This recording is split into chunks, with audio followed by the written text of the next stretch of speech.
नमस्कार दोस्तों, आज हम QA/QC चैप्टर स्टार्ट कर रहे हैं। QA/QC इंस्पेक्टर का ये जो कोर्स है वो बहुत लोगों को बहुत दिनों से वेट कर रहे थे और 26 तारीख का हमारा कमिटमेंट था कि 26 तारीख को हम लोग QA/QC का कोर्स स्टार्ट करेंगे और बहुत सारे लोग ज्वाइन हुए हैं, ऑफलाइन में भी ज्वाइन हुए हैं, ऑनलाइन में भी ज्वाइन हुए हैं। ठीक है, तो पहले तो एक QA/QC है क्या, उसके बारे में थोड़ा बहुत इंफॉर्मेशन ले लेते हैं। फिर मेरे पास का टाइम का खाली 4 ही घंटा है मेरे पास, तो 4 घंटे में चैप्टर फिनिश करना है, तो डेली थोड़ा थोड़ा QA/QC है क्या उसके बारे में डिस्कस करते जाएंगे और चैप्टर चलता है उसमें भी हम डिस्कस करते जाएंगे, तो ताकि कोई कंफ्यूजन ना हो। ठीक है, ओके। यहाँ पे बहुत सारे लोग यहाँ से आए हैं, कुछ लोग बिहार से आए हैं, कुछ लोग यूपी। बिहार से कितने लोग हैं? वाह, जबरदस्त। यूपी से? ओके। झारखंड से? ओके। और कौन सा बच गया? वेस्ट बंगाल से? और कोई बचा है? Waste Bengal, okay. महाराष्ट्र से? ओके। और कोई? गुजरात से? अब गुजरात से है, वाह जबरदस्त। और कोई स्टेट बचा है? ओके। इतने सारे लोग यहाँ पे आ चुके हैं, ऑनलाइन में भी बहुत सारे हैं लेकिन ऑफलाइन में भी बहुत सारे लोग हैं। तो आज हम लोग QA/QC इंस्पेक्टर का कोर्स स्टार्ट करते हैं। QA/QC का मतलब ये हुआ कि जब कोई भी प्रोडक्ट बनता है, ऑयल एंड गैस सेक्टर की ही मैं बात कर रहा हूं। किसकी बात कर रहा हूं? ऑयल एंड गैस सेक्टर की। कोई भी प्रोडक्ट बनता है, फॉर एग्जांपल के तौर पे आप एल्बो ले लो या तो दूसरा कोई ऐसा कोई पाइप ले लो, कुछ भी चीज बनता है तो वो बराबर बन रहा है कि नहीं बन रहा है, उसको चेकिंग करने का जो काम है वो है क्वालिटी कंट्रोल इंस्पेक्टर। ये प्रोडक्ट जब बनना स्टार्ट होता है तब पूरा फिजिकली उसकी आंखों से चेक करेगा। किससे चेक करेगा? आंखों से चेक करेगा। अगर आंखों से चेक किया है और वेरीफाई करेगा आंखों के सामने, तो उसको क्वालिटी कंट्रोल बोलेंगे। क्या बोलेंगे? हाँ भाई, कितने 5, 6, 8, 9 स्टेट के लोग हैं और खाली धीरे से बोल रहे हैं। उसको क्या बोलते हैं? क्वालिटी कंट्रोल इंस्पेक्टर बोलेंगे। ठीक है, अभी रही बात आगे, अभी QA क्या है? तो भाई आपने तो चेक कर लिया कि भाई बराबर है कि नहीं है प्रोडक्ट, लेकिन उसका इंश्योरिटी कौन देगा? तो ये जो इंश्योरिटी बनेगा वो एक कागज में बनेगा। किसमें बनेगा? हाँ भाई, ये टीवी लो 2 साल का वारंटी, ये वॉशिंग मशीन लो इतने साल का वारंटी, ऐसा वारंटी वगैरह सब लिख के देते हैं ना आपको। तो वो सब चीज जो करते हैं उसको बोलते हैं क्वालिटी इंश्योरेंस। क्या बोलेंगे? तो ये जो क्वालिटी इंश्योरेंस मोस्टली डॉक्यूमेंट में होता है। किसमें होता है? और डॉक्यूमेंट में किसका साइन रहेगा? तो क्वालिटी कंट्रोल जो इंस्पेक्टर है जिसने वेरीफाई किया है आंखों से, उसी का अंदर साइन रहेगा कि यस मैंने वेरीफाई किया है, मैं इसको वेरीफाई करता हूं, दैट्स ओके, और डॉक्यूमेंट्री के अंदर साइन करेगा। उसको बोलते हैं इंश्योरेंस। क्या बोलेंगे? क्वालिटी कंट्रोल इंस्पेक्टर अकेला काम का नहीं है, बात समझे, अकेला कुछ काम का नहीं है। वरना तो मैं भी ऐसा बोलूं मैंने देखा था ओके था लेकिन बाद में कुछ बदल गया, ऐसा हो सकता है कि नहीं हो सकता है? इसके लिए वो जो प्रोडक्ट उसने देखा है, देखने के बाद वो एक डॉक्यूमेंट के तौर पर ढालेगा और डॉक्यूमेंट में सभी लोगों का साइन करवाएगा और खुद भी साइन करेगा और वेरीफाई करेगा। क्या बोलेगा? Yes it's okay, this is bold the quality insurance. तो दोनों मिला के अगर बात करें तो QA/QC इंस्पेक्टर का मतलब ये हुआ क्वालिटी को कंट्रोल भी करना है और क्वालिटी को इंश्योर भी करना है। आपको गारंटी भी देना है भाई मैंने चेक किया है, कुछ प्रॉब्लम होने वाला नहीं है। समझे कि नहीं समझे? उसको बोलते हैं quality control. Oil and gas sector में सबसे ज्यादा पैसा कहां पे है? सबसे ज्यादा पैसा अगर ऑयल एंड गैस सेक्टर की बात करूं तो QA/QC इंस्पेक्टर में है। किसमें है? QA/QC इंस्पेक्टर में सबसे ज्यादा पैसा है। आप उसको भूल जाइए, दूसरे फील्ड में अगर पैसा है तो भूल जाए, उससे कोई किधर पैसा ज्यादा है ही नहीं। क्वालिटी कंट्रोल इंस्पेक्टर जो है वो आज मार्केट में मैंने ऐसे भी लोग देखे हैं जिसका पैकेज 50 लाख इंडिया के अंदर हो, जिसका पैकेज 50 लाख इंडिया के अंदर। मेरा बॉस था, मेरा गुरु भी है और बॉस भी, आज उसका पैकेज 50 लाख से भी प्लस है। बात समझे नहीं समझे? मतलब पर मंथ कितना हुआ? 12 पंचान 60 12 छक मतलब 4.5 ऐसा अप्रोक्सीमेटली हुआ। 12 चौका 48, 48 लाख से अबव। मतलब 4 लाख 4.5 लाख से भी प्लस। ऐसे भी लोग देखे हैं कि मैंने 8,000 रुपए में काम करते हुए लोग देखे। पर मंथ कितना रुपया होगा उसका? 8,000 रुपया। तो ये क्वालिटी कंट्रोल इंस्पेक्टर एक ऐसा कोर्स है, इसमें आपका दिमाग के हिसाब से पैसा आप खींच सकते हैं। बात समझे? नहीं समझे? आपके अंदर काबिलियत कैसी है उसके आपके अंदर डिपेंडेंट है कि आप कितना पैसा कमा सकते हो। ओके, दूसरी बात, अभी 50 लाख तक सीमित होता है क्या? नहीं भाया, मैं इंडिया की बात किया। यही जगह पे एक लड़का आया था साउथ का और 7.5 लाख रुपया अभी कतर में सेटलमेंट हुआ उसका per month 7 lakh, not 7.5, 7 lakh per month यहां से ही निकला हुआ बंदा कतर में सिलेक्शन होके आज जॉब कर रहा है। बात समझे? तो कहने का मेरा मतलब क्या है? कहने का मतलब है कि ये एक डूंगर की तरह, एक ऊंचा चढ़ान की तरह है ना, हिमालय की तरह। आप जितना चढ़ोगे उतना पैसा कमाओगे, ऐसा। तो ये जो फील्ड है ना, वो मजूरी वाला फील्ड नहीं है। मजूरी होता है ना, मजूरी, अगर मजूरी करने वाले लोग आगे हो जाते तब तो बहुत सारे लोग मजूरी कर रहे हैं, वो भी बेचारे आगे निकल जाते। लेकिन ये मजूरी का खेल नहीं है। ये जो खेल है सभी कहां का है? दिमाग का खेल है। आपका दिमाग जैसा होगा वैसा आप पैसा कमाओगे। मजूरी तो पूरी दुनिया कर रही है। मजूरी करना नहीं है, स्मार्ट वर्क करना है। क्या करना है? स्मार्ट वर्क करना है। आप भले ही टेबल के ऊपर बैठे हैं, लेकिन पूरी कंपनी में आपके हिसाब से काम होना चाहिए। आपके जो सिस्टम बनाया, आपने जो प्रोसीजर बनाया, उसके हिसाब से काम होना चाहिए। उसी को बोलते हैं स्मार्ट वर्क। तभी तो जाके लोगों को पैसा मिलेगा, तभी तो जाके पैसा मिलेगा। वरना 10-15 हजार 20 हजार लाने वाले तो बहुत सारे लोग कमा ही रहे हैं। तो आप में और उसमें फर्क क्या है? इसके लिए यहां पे मैं बहुत सारी बार बोला था, कोई डिग्री एंड डिप्लोमा के अलावा और कोई यहां पे बैठा है क्या? मतलब जिसने एडमिशन लिया हो QA/QC में, ऐसा कोई है क्या?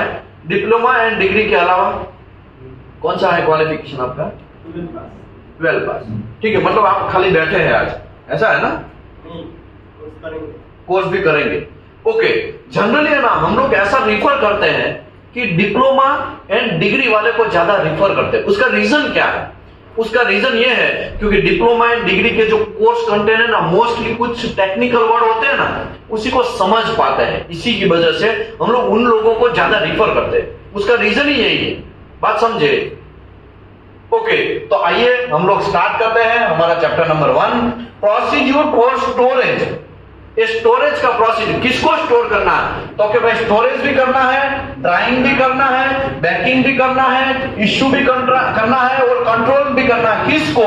वेल्डिंग कंज्यूमेबल को। तो वेल्डिंग कंज्यूमेबल कौन है?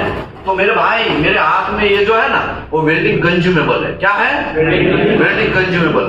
देखो, गलत धारणाएं हमको कितना रिवर्क करवा सकती है, आज मैं एग्जांपल के साथ आपको समझाएगा।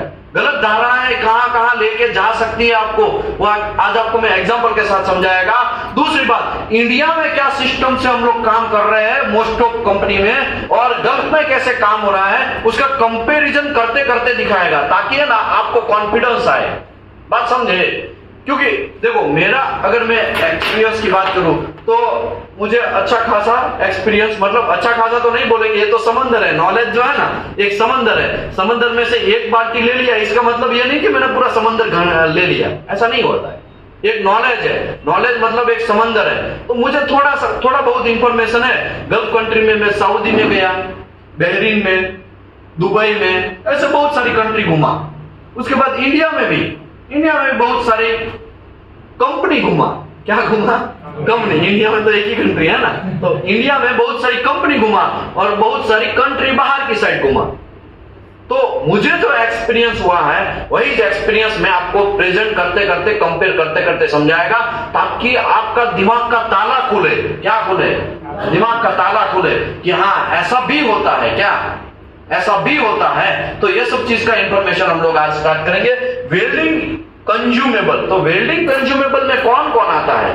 तो भाई इलेक्ट्रोड, फीलर, फ्लक्स, गैसिट। जो वेल्डिंग मारने के लिए जो भी चीज लगता है, जो अंदर जाता है, वो पार्ट करता है, उसको बोलते हैं वेल्डिंग कंज्यूमेबल। क्या बोलेंगे? Welding consumable. ये जो इलेक्ट्रोड मेरे हाथ में है वो SMA/W का है। किसका है? SMA/W। Shielded metal, arc welding. Welding मतलब समझ में आ रहा है ना, जो वेल्डिंग मारते बहुत सारे लोग आपने देखा जाली जाकर मारते रहते, ट्रर करके वेल्डिंग मारते रहते हैं, आर्क स्ट्राइक निकलता रहता है, आर्किंग होता रहता है ना वो। ओके, ये जो है वो SAW का फिलर है। क्या है? SAW का फिलर है। ये जो मेरे हाथ में है वो है GTAW का फिलर है। किसका है? GTAW का। ऐसे ये जो फिलर इलेक्ट्रोड, इसको कंट्रोल कैसे करना है उसके बारे में आज का हमारा इंफॉर्मेशन है। इसको कंट्रोल कैसे करना है, इसको स्टोर कैसे करना है, हम लोग भूल गए इसको कैसे स्टोर करना। उसके चक्कर में रिपेयर आता है, फिर आपका मैनेजर आपको बुलाएगा, अरे भाई इधर आ, क्यों रिपेयर आया ऐसा। तो आइए हम लोग इसको स्टार्ट करते हैं। वेल्डिंग कंज्यूमेबल को कैसे कंट्रोल करना, कैसे पैकिंग करना, कैसे स्टोरेज करना, उसके बारे में इंफॉर्मेशन लेते हैं। मैं हूं Vishal Dhameliya, welding and NDT service में आप सभी का स्वागत करता हूं। हमारा मेरा लिंक्डइन आईडी है विशाल धामेलिया करके है, वहां से आप फॉलो कर सकते हैं। जिन लोगों को जॉब वगैरह चाहिए वो लोग भी यहाँ पे फॉलो करेंगे। मैं बहुत दिन प्रतिदिन बहुत सारी जॉब रिक्वायरमेंट डालता रहता हूँ। जिन लोगों को एनडीटी लेवल 2 का ट्रेनिंग चाहिए वो यहाँ पे फ्री ऑफ कॉस्ट ट्रेनिंग होता है, और बहुत सारे लोगों ने किया भी है यहाँ से। और इसमें से कितने लोगों ने फ्री ऑफ कॉस्ट किया? 999 रुपया रजिस्ट्रेशन चार्ज हमने लिया था। कितना लिया था? 999 में हमने गद्दा, तकिया, गैस सिलेंडर, बर्तन, रूम का पूरा फैसिलिटी, इलेक्ट्रिसिटी, वाटर बिल सब चीज फ्री दिया था। एक्स्ट्रा पैसा मांगा था क्या? है ना? तो अरे बोलेंगे ऐसा कहीं उनको सुने ही ना दे, है ना। ओके, मुझे बोलो 999 जो है उसमें आपको लेवल 2 करवाया गया, इसमें कोई एक्स्ट्रा पैसा मांगा गया? ओके, अभी हम आगे बढ़ते हैं। ये 999 जो है वो पहले ये भी नहीं था, वो तो आपको पता है। पहले तो ये भी नहीं था, लोग ही हमको सिखाते हैं, है ना, कुछ डैमेज करके निकल जाते हैं। आगे बढ़ते हैं। जिन लोगों को QA/QC ट्रेनिंग के रिकॉर्डेड वीडियो चाहिए वो हम लोगों को कांटेक्ट कर सकते हैं। चाहे अजय सर को भी कांटेक्ट कर सकते हैं, मुझे भी कांटेक्ट कर सकते हैं, दीपेश पटेल सर को भी कांटेक्ट कर सकते हैं। ठीक है, यहाँ पे उसका नंबर भी है, मेरा भी नंबर है, दीपेश सर का भी नंबर है। बीगेस जिसको करना है, जिसको स्विसिप का क्वेश्चन बैंक, नेस का क्वेश्चन बैंक, एपीआई का क्वेश्चन बैंक चाहिए, वो भी दीपेश पटेल को आप कांटेक्ट कर सकते हैं।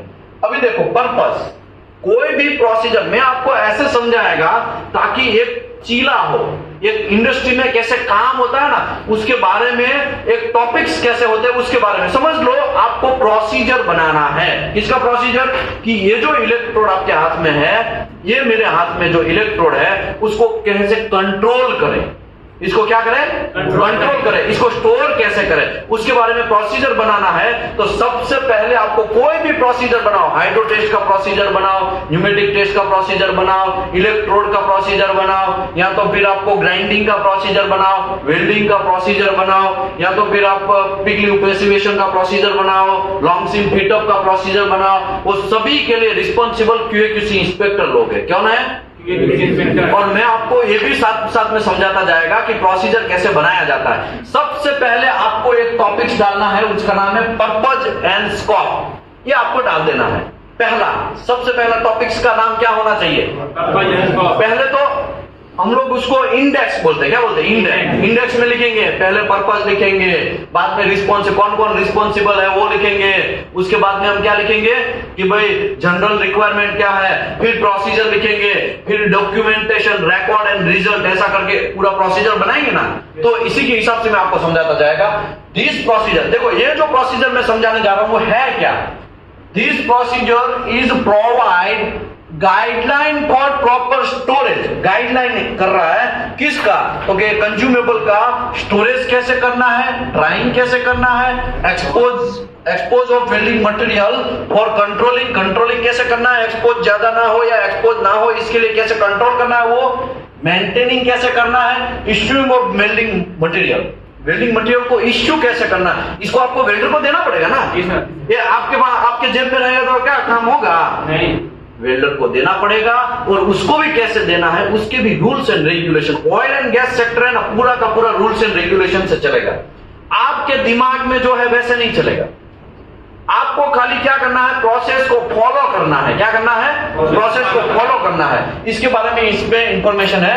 दिस प्रोसीजर है, दूसरा लाइन है, अगर ये नहीं समझ में आ रहा है तो इसका, this procedure established to work plan, ये वर्क का प्लानिंग, इसको कैसे स्टोरेज करना है, इसका वर्क का प्लानिंग डिसाइड करेगा ये प्रोसीजर। वर्क इंस्ट्रक्शन देगा फॉर किसको, for the control of storage, issuing and use of welding consumable during fabrication. Fabrication के दरमियान आप इसको कैसे कंट्रोल करेंगे, किसे स्टोर करेंगे, वेल्डिंग कैसे मरवाएंगे, वेल्डर को कैसे देंगे, वो सब चीज का रूल्स एंड रेगुलेशन इरेक्शन में या फैब्रिकेशन में दिखाई देगा। और इसमें जो लिखा है उसी के हिसाब से आपको परफॉर्म करना है। The parameter are indicate drawing and storage condition and shall be applied unless different the manufacturer recommendation practice। Okay, समझ लो आपने XYZ कंपनी का ये इलेक्ट्रोड लिया है, XYZ एक कंपनी का इलेक्ट्रोड लिया। मेरे हाथ में अभी अल्टीमेट करके है, एक है इनकॉन ग्रीन करके कोई है कंपनी, और एक मेरे हाथ में है इसाफ करके है, एक सुपर थम करके है। बहुत सारी कंपनी, अलग अलग कंपनी मैन्युफैक्चरर है। अभी मुझे बोलो, जब आप कोई टॉय लेने जाओगे तो सेम टॉय दूसरी कंपनी का भी हो सकता है ना, सेम टॉय तीसरी कंपनी का भी हो सकता है ना, ऐसे बहुत सारी कंपनियां हैं। तो यहाँ पे मेरे हाथ में अलग अलग कंपनियों का इलेक्ट्रोड है।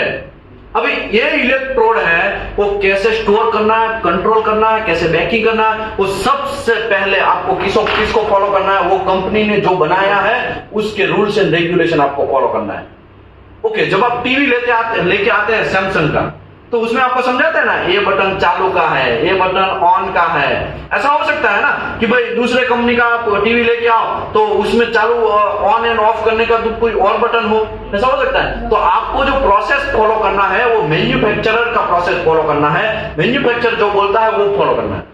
समझ लो कोई क्लाइंट आपके पास आया, कोई क्लाइंट ने बोला कि भाई हमको ये इलेक्ट्रोड का स्टोरेज कंट्रोल वो सब चीजें वो एएसएमई के हिसाब से, कोड के हिसाब से चाहिए, स्टैंडर्ड के हिसाब से चाहिए, है ना।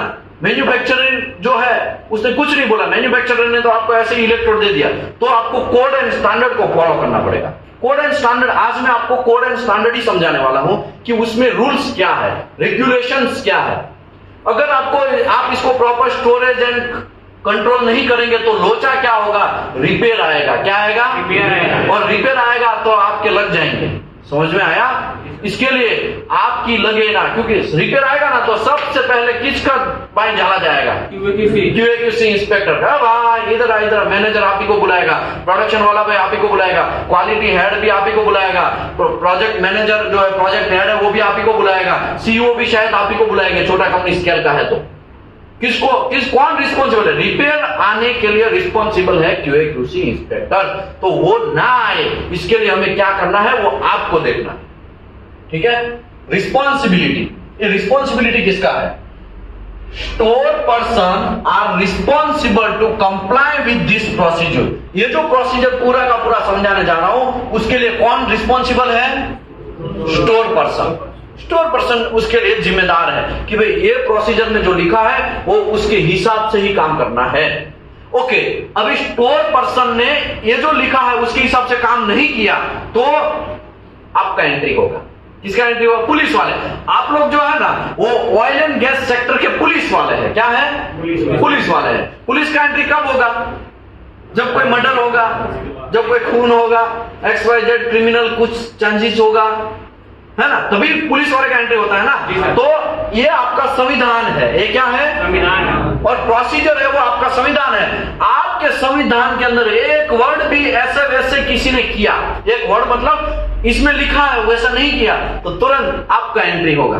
तुरंत क्वालिटी इंस्पेक्टर कंपनी के अंदर एंट्री करेंगे। और जो समझ लो स्टोर पर्सन ने कुछ गलती किया तो उसके क्या होंगे? पैर थर कांपेंगे। समझ में आएगा नहीं आया? वो भी मैं सब समझाएगा। मैं आपको धीरे धीरे ये भी इंफॉर्मेशन देगा कि आपको कौन सा चलाना है। मैं आपको धीरे धीरे लास्ट में तो आपको ब्रह्मास्त्र भी देगा, जो 12 तारीख या 13 तारीख को मैं आपको ब्रह्मास्त्र देगा कि कैसे आप NCR लगा सकते हैं, रूल्स एंड रेगुलेशन के हिसाब से इसको कैसे जेल, मतलब जेल तो नहीं बोलेंगे, यहाँ पे जो जेल है उसका अलग मतलब है।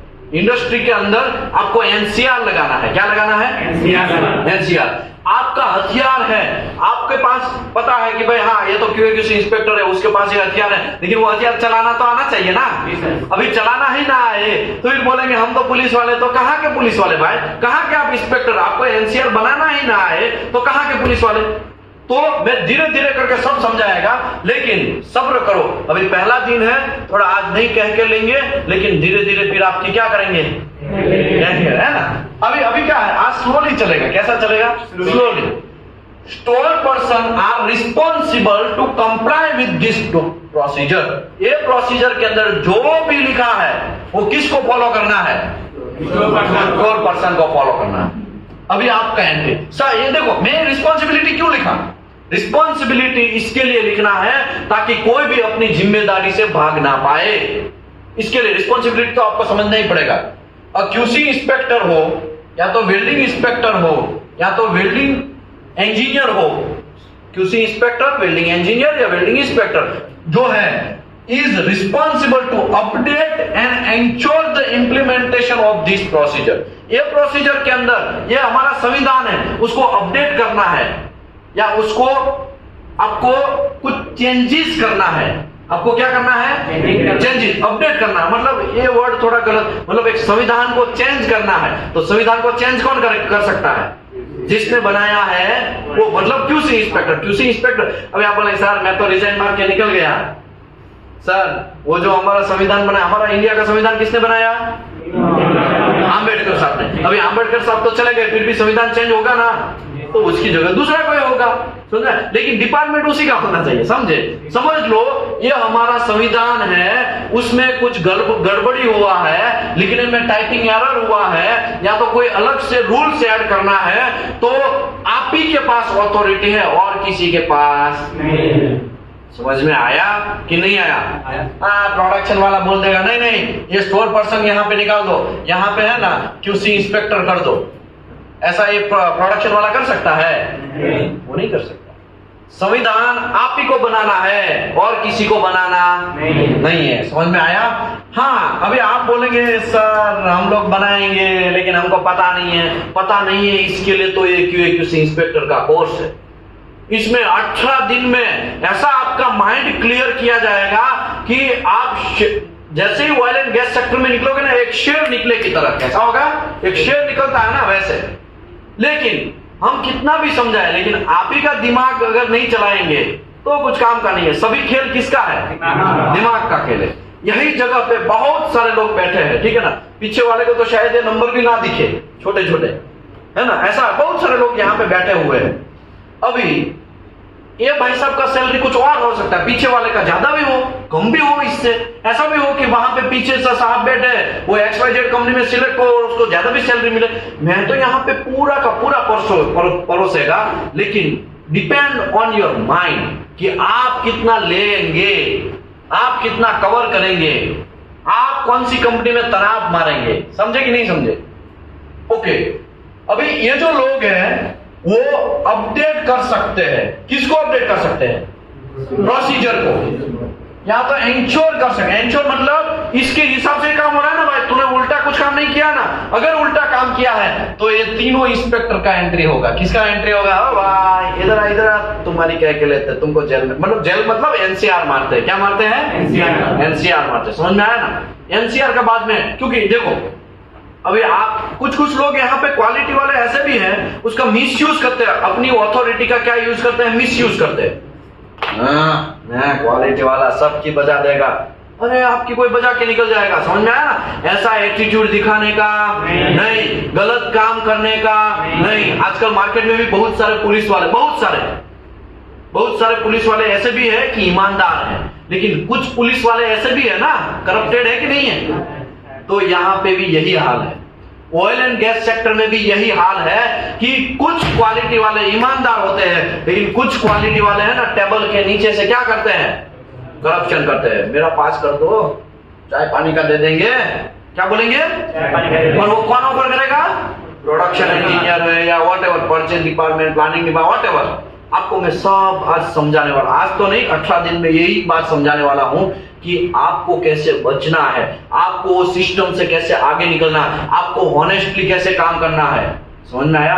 वरना यही जात है, मैंने करप्टेड लोगों को पकड़ा भी है और उसका जॉब भी गया है, यही जातों से। यही जात है, इंडिया में बहुत सारी कंपनियों में काम किया, यही जातों से करप्शन जो होते हैं ना, यही जातों से पकड़ा हुआ है। समझ में आया ना? और यही जातों से इंसेंटिव भी दिया है लोगों को। हमको पता चला कि ये ईमानदार आदमी है, XYZ तरीके से हम लोग उसका सेटलमेंट देखेंगे कि ये बराबर कर रहा है कि नहीं कर रहा है, कुछ लुभावनी जाहिरात भी करेंगे, तुमको तो यहाँ पे पैसा ले ले ऐसा करके जुगाड़ भी करेंगे। ईमानदार होगा तो यही हाथों से हमने इंसेंटिव भी दिया है, यही हाथों से लोगों का सैलरी भी बढ़ाया है और यही हाथों से लोगों का जॉब भी खाया है। गलत आदमी होगा तो उसको बख्शना नहीं है, समझ में आया ना? वो आपको इंडस्ट्री में जाएंगे, धीरे धीरे ये बात समझेंगे तब पता चलेगा। आगे बढ़ते हैं। QC मैनेजर, ये भाई सब लोग करप्शन करेंगे। और एग्जाम ऐसा हो सकता है कि नहीं हो सकता है? तो उसके ऊपर एक और पुलिस वाला होगा जिसका नाम है, पुलिस वाले का क्या नाम है? QC manager. तो आप बच नहीं सकते। आप ऐसा सोचेंगे कि हम बच जाएंगे, तो आपके ऊपर भी आपका इंचार्ज खड़ा है, आपके ऊपर भी कौन है? क्वालिटी मैनेजर है। समझ में आया ना? तो आप ऐसा सोचोगे कि टेबल के नीचे से मैंने ले लिया तो मैं बच जाएगा, बाय भूल जाओ। ऑयल एंड गैस सेक्टर में आप बच ही नहीं सकते। फिर भी करप्शन करने वाले तो करते ही है, इसमें तो कोई दो राह नहीं है। लेकिन कहने का मेरा मतलब यह है, अगर आप स्टार्टिंग में फ्रेशर है और कुछ काम कर रहे हैं और आप करप्शन कर रहे हैं तो पक्का आप पकड़े ही जाएंगे, आप समझ लो। तो इसका मतलब ये हुआ, आप एक्सपीरियंस वाले होंगे तो भी अगर दिमाग नहीं होगा तो भी पकड़े जाएंगे। समझे? दिमाग मतलब कुछ जगह पे आप सबूत छोड़ देंगे तो आपका छुट्टी होना तय है। इसके लिए सबसे पहले ये बात याद रखो माइंड में, गलत काम करना ही नहीं है। सिंपल बात, गलत करप्शन करना नहीं है, गलत चीज को पास करना नहीं है। क्योंकि आप ही का साइन एक ऐसा साइन है कि आप साइन किया तो ये है ना, पूरा किधर भी रुकेगा नहीं। सलार मूवी देखा है किसने? कितने लोगों ने देखा है सलार?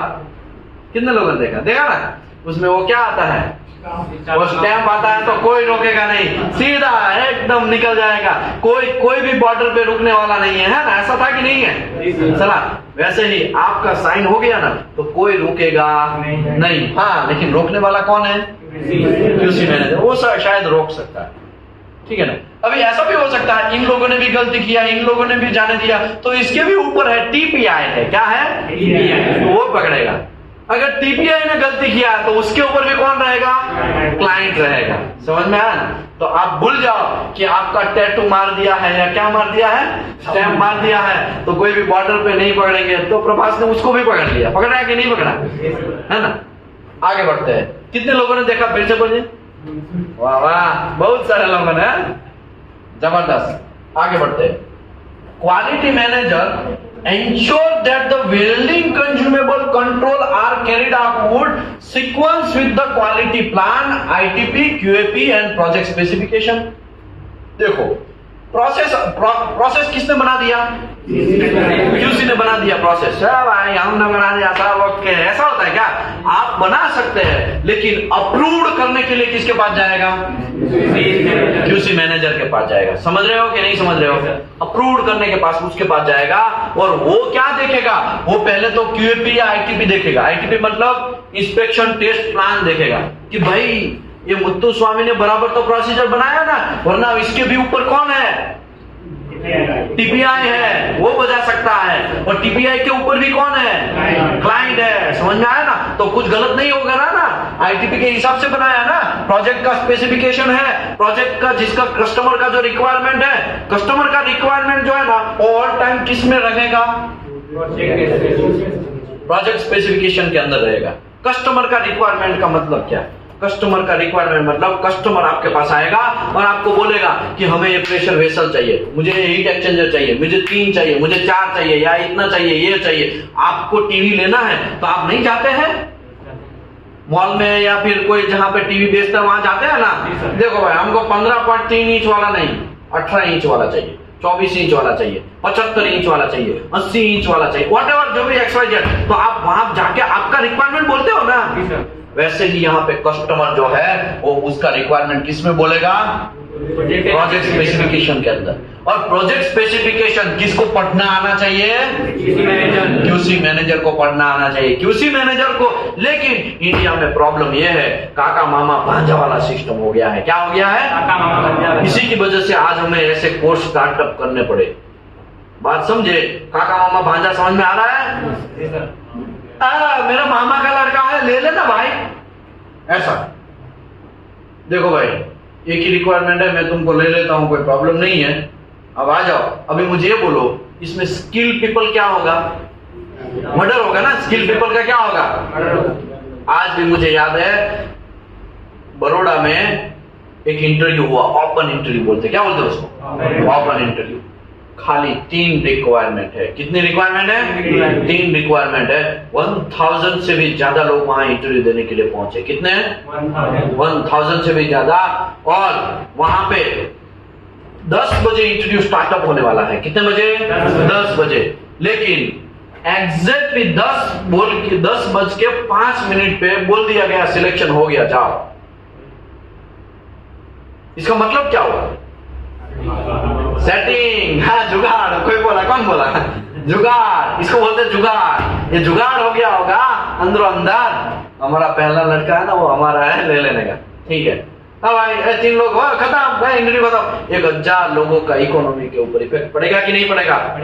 जो टेक्निकली साउंड है वो भी लोग नीचे गिरेंगे कि नहीं गिरेंगे? समझ में आया? ये काका मामा भांजा वाला सिस्टम समझ में आया? इसी सिस्टम को हमें जड़ मूल से निकालने के लिए QA/QC का कोर्स है। अगर आप टैलेंटेड होंगे ना, तो आपको किसी की जरूरत नहीं है। और बहुत सारे लोग QA/QC का कोर्स करके कहां भागते हैं? गलत भागते हैं। समझ में आया ना? आगे बढ़ते हैं। Quality manager ensure the welding consumable control. जो वेल्डिंग कंज्यूमेबल कंट्रोल हो रहा है आर कैरिड आउट सीक्वेंस के हिसाब से, क्वालिटी प्लान के हिसाब से और प्रोजेक्ट स्पेसिफिकेशन के हिसाब से हो रहा है कि नहीं हो रहा है, वो सब चीज चेक करेगा। कंज्यूमेबल कंट्रोलर कहां रहेगा? कंज्यूमेबल कंट्रोल रूम के अंदर रहेगा। कहां पे रहेगा? रूम के अंदर रहेगा। अभी देखो, आपको सब समझाएंगे। पहले अभी ऊपर से जाता हो, ये कंज्यूमेबल है क्या, ये कैसे काम करता है, ये सब समझाएंगे। लेकिन पहले रोल्स एंड रिस्पॉन्सिबिलिटी समझ तो लेते हैं, बाद में उसका टॉपिक स्टार्टअप करेंगे। ठीक है ना? Consumable controller shall be responsible for implementation of all control of welding consumable in accordance with the requirement of this procedure. ये प्रोसीजर में जो भी लिखा है वो उसी की गीता, ये प्रोसीजर के अंदर जो भी लिखा वो उसका बाइबल, और यही प्रोसीजर के अंदर जो भी लिखा उसका कुरान है। उसका लाइन बाय लाइन फॉलो कौन करवाएगा? Consumable controller. वो पूरा का पूरा चेक करेगा। अभी आप बोलेंगे साहब यहाँ पे तो आपने बोला है स्टोर पर्सन, तो ये भी करेगा और ये भी करेगा और ये भी करेगा। स्टोर इंचार्ज है ना, वो भी किसको फॉलो करेगा? ये प्रोसीजर को। मतलब पूरा डिपार्टमेंट। ओके, दूसरी बात, अभी आप ऐसा सोचेंगे कि मैंने संविधान बनाया तो मेरे को फॉलो नहीं करने का। आपको ऐसा लग रहा है? आपको फॉलो करना है ना, तो वो आपको भी किसको फॉलो करना है? ये प्रोसीजर को फॉलो करना है। समझ में आया? तो आप नहीं बोल सकते मैंने ही बनाया ना, क्या फर्क है, चलेगा। ऐसा कुछ भी चलेगा नहीं। चलेगा जो वर्ड है ना, उसकी वजह से आज हमारा इंडिया बहुत सारा पीछे रहने का रीजन ही यही है। क्योंकि सब जगह पे कौन सा वर्ड जाता है? चलेगा और काका मामा भांजा वाला सिस्टम। समझ में आया ना? आगे बढ़ते हैं। Store in charge shall ensure that the welding consumable control is accordance with the requirement of this procedure। ये प्रोसीजर के हिसाब से ही वेल्डिंग कंज्यूमेबल कंट्रोल हो रहा है कि नहीं हो रहा है, वो ये चेक करेगा। And manufacturing storage procedure, manufacturer ने स्टोरेज प्रोसीजर बोला है तो उसके हिसाब से भी ये काम उसको करना, फॉलो करना है। ओके, अभी आता है डिसिप्लिनरी सुपरवाइजर या वेल्डिंग फॉरमैन। वेल्डिंग फॉरमैन, अभी यार नया वर्ड आया वेल्डिंग फॉरमैन।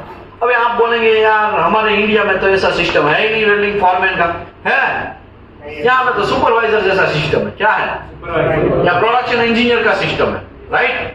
तो वेल्डिंग फॉरमैन गल्फ कंट्री अगर बात करें तो गल्फ कंट्री में कैसा होता है? सबसे ऊपर पहले तो क्वालिटी मैनेजर, हाँ उसके भाई वो प्रोजेक्ट हेड वगैरह सब है, लेकिन हम लोग नीचे की बातें करते हैं। क्वालिटी मैनेजर के अंदर नीचे रहेगा क्वालिटी सुपरवाइजर के नीचे रहेगा QA/QC इंस्पेक्टर या वेल्डिंग इंस्पेक्टर या पाइपिंग इंस्पेक्टर। उसके नीचे जो है वो वेल्डर रहेंगे। क्या रहेंगे? वेल्डर रहेगा।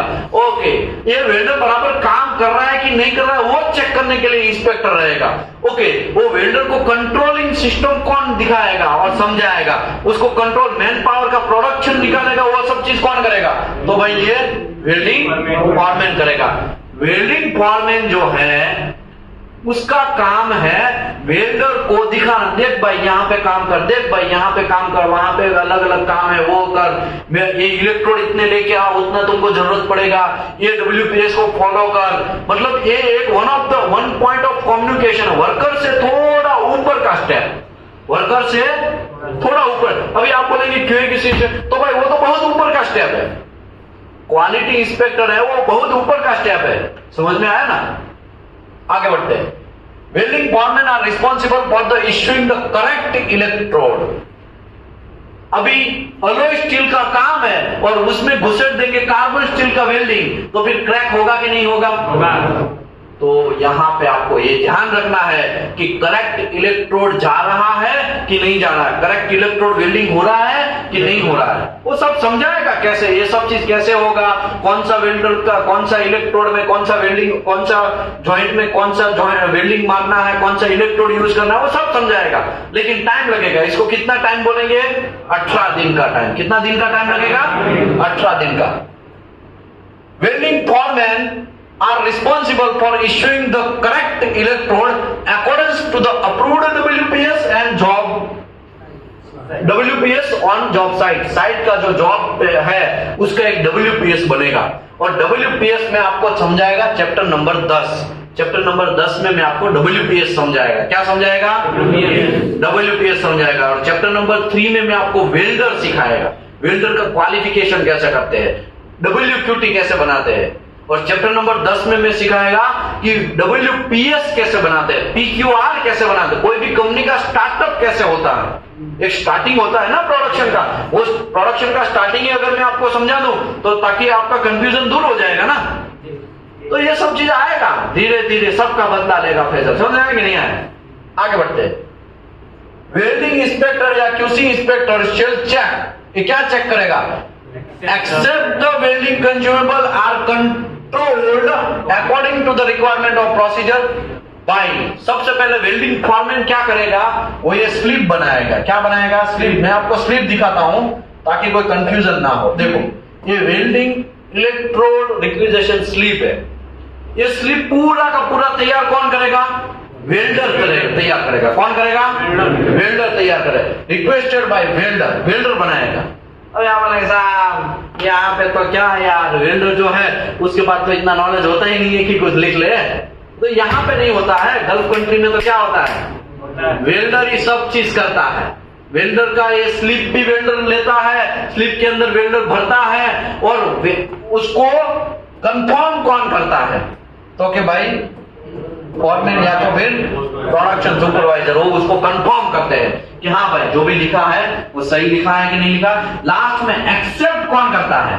वेल्डिंग इंस्पेक्टर या तो फिर QC इंस्पेक्टर एक्सेप्ट करता है या दैट्स ओके, ये सब चीज लिखा बराबर है। उस अगर ये स्लिप साइन वाला पहले वेल्डर का नाम और साइन, प्रोडक्शन या फॉरमैन का नाम और साइन, फॉरमैन यहाँ पे वेल्डिंग इंस्पेक्टर या QC इंस्पेक्टर का नाम और साइन, ये साइन हो जाएगा ना, फिर ये पर्ची लेके वो स्टोर कीपर के पास जाएगा।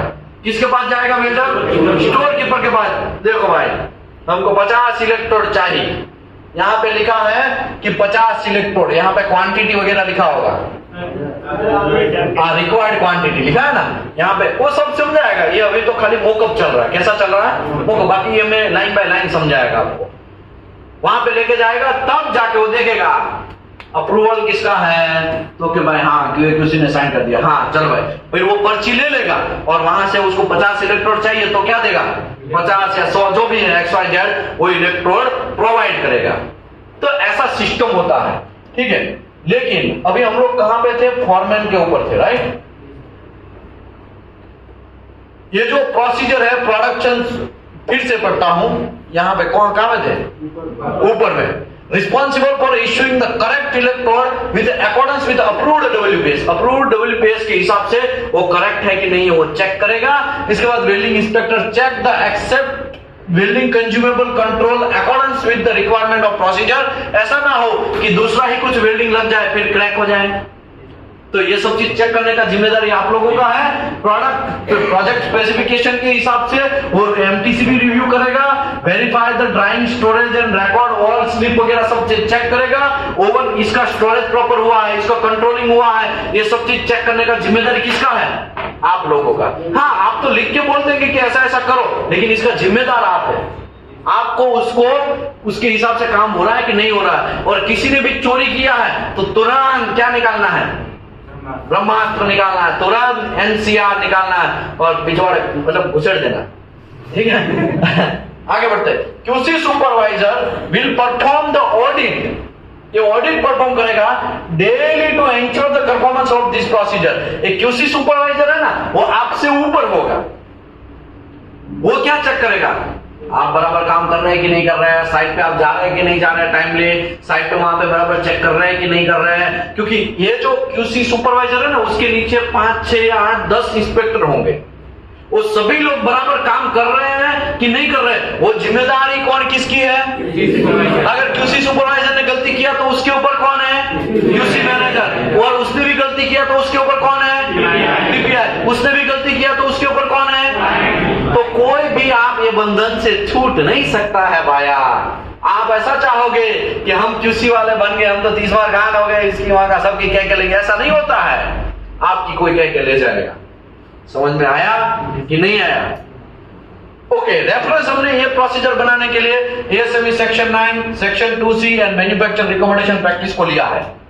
अभी हम आते हैं इलेक्ट्रोड के ऊपर। सबसे पहले ये बात करने से पहले मैं आपको ये बोल दूं, इलेक्ट्रोड जो है इसके 3 टाइप है। ये जो है ये इलेक्ट्रोड एसएमएडब्ल्यू के, किसके? एसएमए। उसके 3 टाइप है। कितने टाइप है? पहला है सेल्यूलोज इलेक्ट्रोड। कैसा? दूसरा है रुटाइल इलेक्ट्रोड। और तीसरा जो इलेक्ट्रोड है वो बेसिक इलेक्ट्रोड। किसका? उसको लो हाइड्रोजन इलेक्ट्रोड भी बोलते हैं। क्या बोलते हैं? तो भाई इलेक्ट्रोड के 3 टाइप है। और इलेक्ट्रोड ऐसा लिखा होगा, ऐसा हो सकता है कि नहीं हो सकता है? तो ये ई का मतलब हुआ इलेक्ट्रोड। क्या हुआ? ठीक है। ओके, ये 70 इंटू 1000 करना है। ये है पाउंड पर स्क्वायर इंच। ये इसका स्ट्रेंथ है। क्या है? स्ट्रेंथ है। फिर से ये ई का मतलब क्या होता है? इलेक्ट्रोड। 70 इंटू 1000 मतलब 70,000 हुआ। कितना हुआ? 70,000। कितना हुआ? 70,000 पाउंड पर स्क्वायर इंच। ये इसका स्ट्रेंथ हुआ। क्या हुआ? स्ट्रेंथ हुआ। ये 1 का मतलब है पोजीशन। क्या है? कौन से पोजीशन में ये मार सकते हैं वो। और ये 8 का मतलब हुआ उसका केमिकल कंपोजिशन। क्या है? केमिकल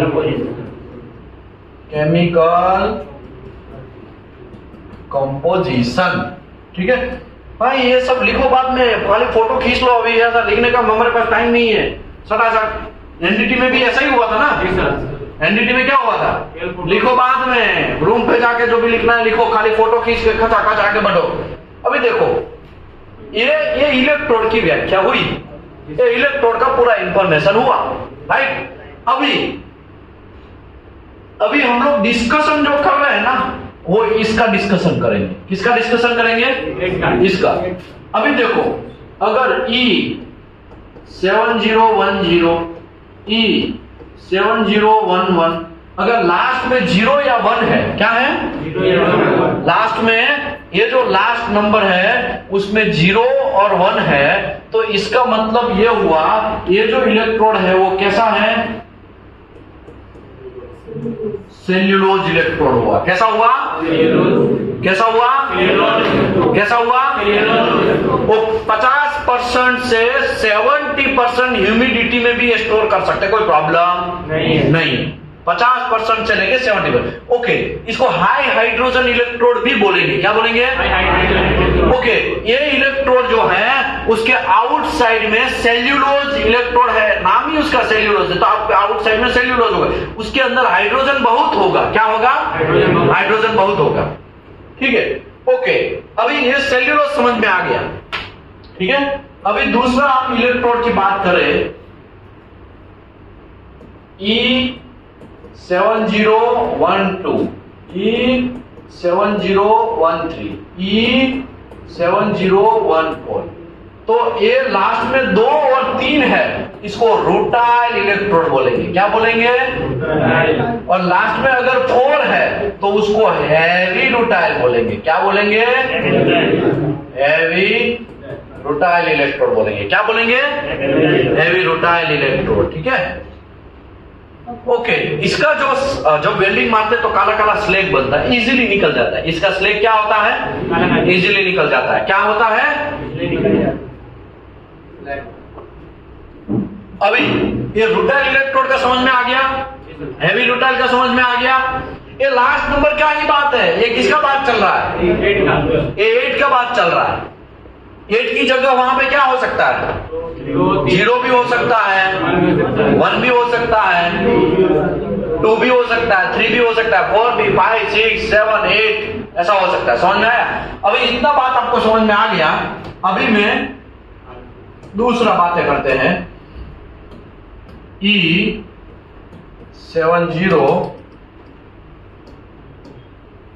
E7018,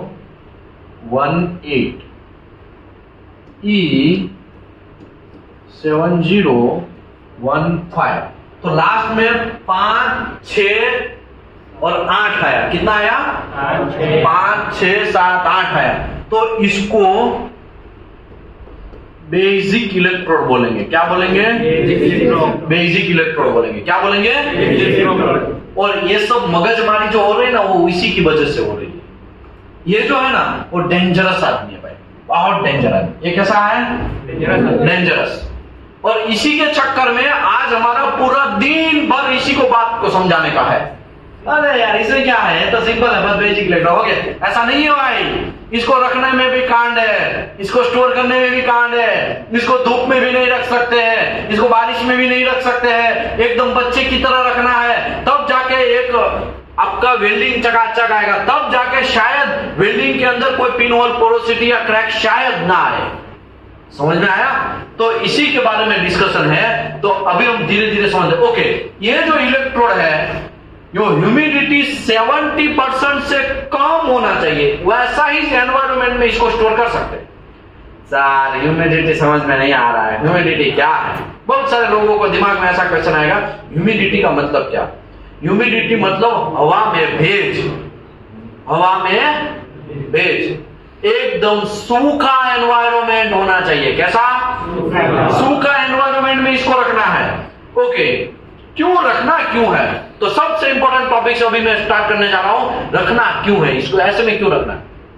क्योंकि देखो भाई, ये मेरे हाथ में अभी जो इलेक्ट्रोड है वो किसका है? E7018, यहां पे पिछवाड़े लिखा है E7018 है। ठीक है, अभी ये जो E7018 इलेक्ट्रोड है, उसके अंदर सबसे बड़ा प्रॉब्लम ये है, ये लो हाइड्रोजन इलेक्ट्रोड है। कैसा है? और उसके चक्कर में आउटसाइड का एटमॉस्फेरिक का हाइड्रोजन इसके अंदर क्या आएगा? बैठने का ट्राई करेगा। अभी मैं जो बातें कर रहा हूं ना, तो भी इसमें से कुछ निकल रहा है ना, वो भी इसके अंदर बैठने का ट्राई करेंगे। समझ में आया? ओके, हाइड्रोजन का मतलब क्या? Hydrogen, helium, lithium, boron, carbon, nitrogen, oxygen, नाम सुना है कि नहीं सुना है? उसमें कुछ लोगों को हमने नोबेल पुरस्कार दिया है। किसको? नोबेल एलिमेंट से। कौन है? आर्गन, जिनोन और हीलियम, ये सब लोग है ना, तो नोबेल लोग है। वो किसी के साथ एक्टिव करेंगे नहीं, क्योंकि उसकी बाहर की कक्षा में ना, शायद परसों ही समझाया था, ये बात समझाया था ना। ओके, कोई भी दुनिया में चीज है वो स्टेबल होना चाहती है। क्या होना चाहती है? कोई भी हो, अंबानी साहब हो या आप लोग हो या हम हो, सब लोग क्या होना चाहता है? स्टेबल होना चाहता है। तो वैसे ही ये एलिमेंट्स है, hydrogen, helium, lithium, boron, carbon, nitrogen, वो सब चीज पीरियोडिक टेबल में उसको स्थान दिया गया। राइट? पीरियोडिक टेबल में हाइड्रोजन का मतलब यह हुआ कि उसके पास कितने प्रोटॉन है, उसके पास शायद इलेक्ट्रॉन भी होगा, तो शायद तो कितना होगा, एक होगा।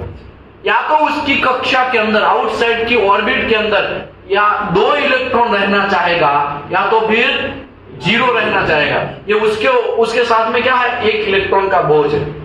अभी ये किसी को भी ये इलेक्ट्रॉन दे देगा ना, उसका शादी हो गया ऐसा समझ लो, उसको इतना मजा आएगा।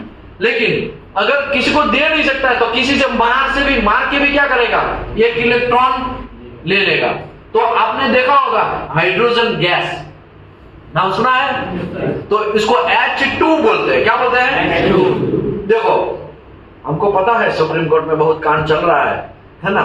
वो किसका, वो जो ट्रांसजेंडर है या तो फिर जो मेल शादी कर सकते कि नहीं कर सकते, फीमेल शादी कर सकते कि नहीं कर सकते, वो सब चीज। तो यहाँ पे ऐसा समझो, एक हाइड्रोजन के पास 1 इलेक्ट्रॉन, एक हाइड्रोजन के पास 1 इलेक्ट्रॉन। ये इलेक्ट्रॉन क्या करेगा, इसको दे देगा, तो इसके बाद 2 हो गया, इसके बाद क्या हो गया, 0 हो गया। तो दोनों सेटल हो गए, दोनों का काम बन गया कि नहीं बना, बन गया ना। तो इसी की वजह से H2 का मतलब हुआ गैस। क्या हुआ, गैस। वो एक दूसरे से शादी ही कर लेगा। समझ में आया? ओके। अभी बाहर से हाइड्रोजन से भी अच्छा, ओके कुछ बीवियां अच्छी हो, ऐसा होता है ना, किसी को 10 बीवी है फॉर एग्जांपल के तौर पे। यहाँ पे तो ऐसा चाल नहीं है, लेकिन सऊदी में या तो फिर दूसरी कंट्री में ऐसा भी चाल है। वहां पे तो लिव इन रिलेशनशिप का भी सेटलमेंट है ना, कि साथ रहो, मजा नहीं आया तो दूसरी, और मजा नहीं आया तो तीसरी। समझा? अभी देखो हाइड्रोजन जो है उसके अकेले के साथ शादी करने में हैप्पी नहीं होगा शायद, तो वो क्या करेगा, इसके अंदर बहुत सारे एलिमेंट्स हैं तो इसके अंदर ही बैठेगा। क्यों? क्योंकि इसके अंदर बैठेगा ना तो इसके अंदर बहुत सारा चीज होगा, वो कोई ना कोई उसको क्या दे देगा, इलेक्ट्रॉन दे देगा। अभी इलेक्ट्रॉन दे देगा तो हाइड्रोजन क्या हो जाएगा, स्टेबल हो जाएगा, स्टेबल हो जाएगा ना, शांति से बैठेगा ना। लेकिन प्रॉब्लम ये है कि इसके अंदर हाइड्रोजन आ गया। अभी हम लोग वेल्डिंग स्टार्ट करेंगे, ये इलेक्ट्रोड से फॉर एग्जांपल वेल्डिंग तो मारना ही है ना। अभी इसके अंदर पहले से ही बाहर अपना कुल्ला कौन टिकाया है, हाइड्रोजन। हाइड्रोजन इसके अंदर बैठेगा, वेल्डिंग किया तो हाइड्रोजन का प्रॉब्लम क्या है मैं आपको बोलता हूं। हाइड्रोजन जो है वो 300 डिग्री सेल्सियस से अगर कम टेम्परेचर होगा तो एक्टिव हो जाएगा। जब आप SMAW से वेल्डिंग मारते हैं तो 6000 डिग्री टेम्परेचर प्रोड्यूस होता है। कितना?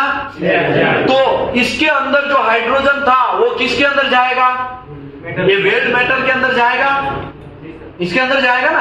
अभी क्या होगा, ये जो वेल्ड मेटल के अंदर हाइड्रोजन पहले तो 6000 डिग्री है, तब शांति से आराम से पैर के पैर ऊपर चढ़ा के क्या करेगा, बैठेगा, कोई टेंशन नहीं है। लेकिन धीरे धीरे ठंडा तो होगा कि नहीं होगा, ठंडा होगा ना कभी एटमॉस्फेरिक टेम्परेचर तो आएगा कि नहीं आएगा।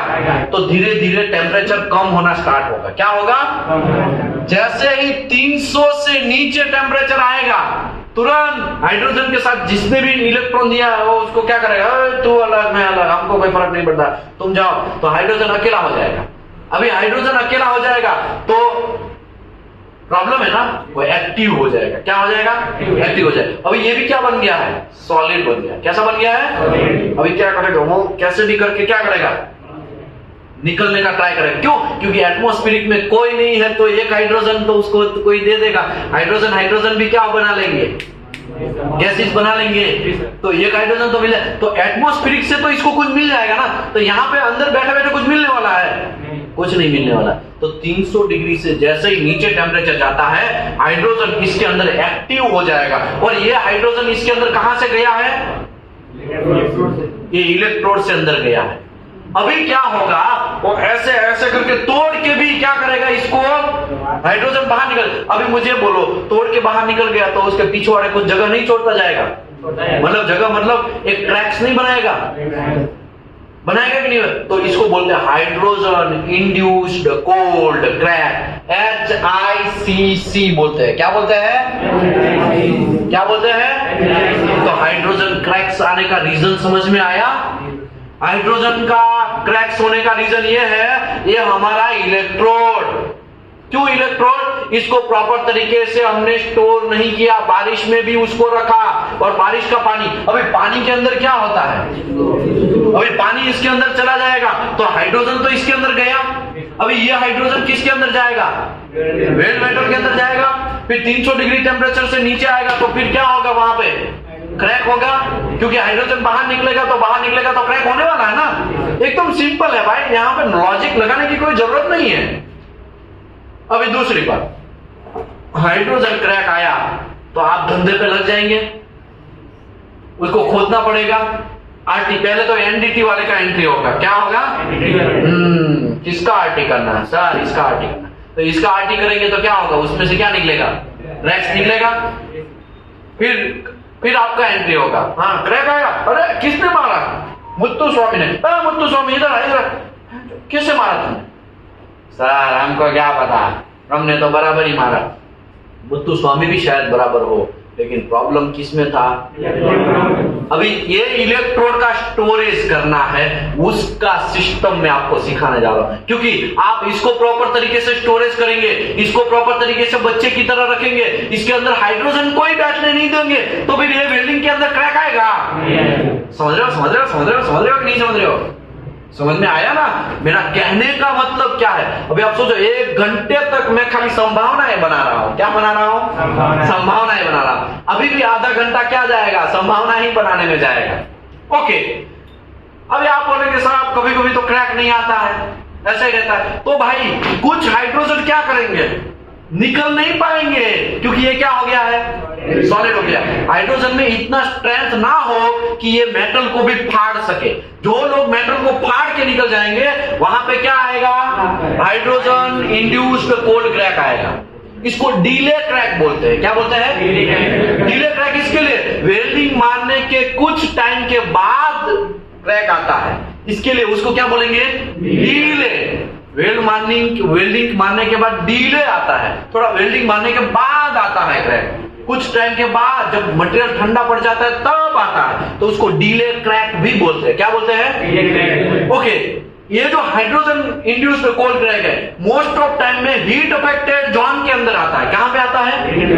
हीट अफेक्टेड जोन के अंदर आने का रीजन ये है, क्योंकि ये जो वेल्डिंग मारेंगे तो हीट अफेक्टेड जोन है ना, वो थोड़ा कच्चा रहता है। कच्चा मतलब ऐसा समझ लो, उसका स्ट्रेंथ बाकी के लोगों से स्ट्रेंथ से कम होता है। तो हाइड्रोजन किधर भी जगह नहीं मिलेगा। हाँ, ये हीट अफेक्टेड जोन मिल गया तो वहां से स्ट्रेंथ कम होगा, तो वहां से फाड़ेगा ना, वहां से निकलेगा ना। इसके लिए इसको HAZ क्रैक भी बोलते हैं, हीट अफेक्टेड जोन। इसको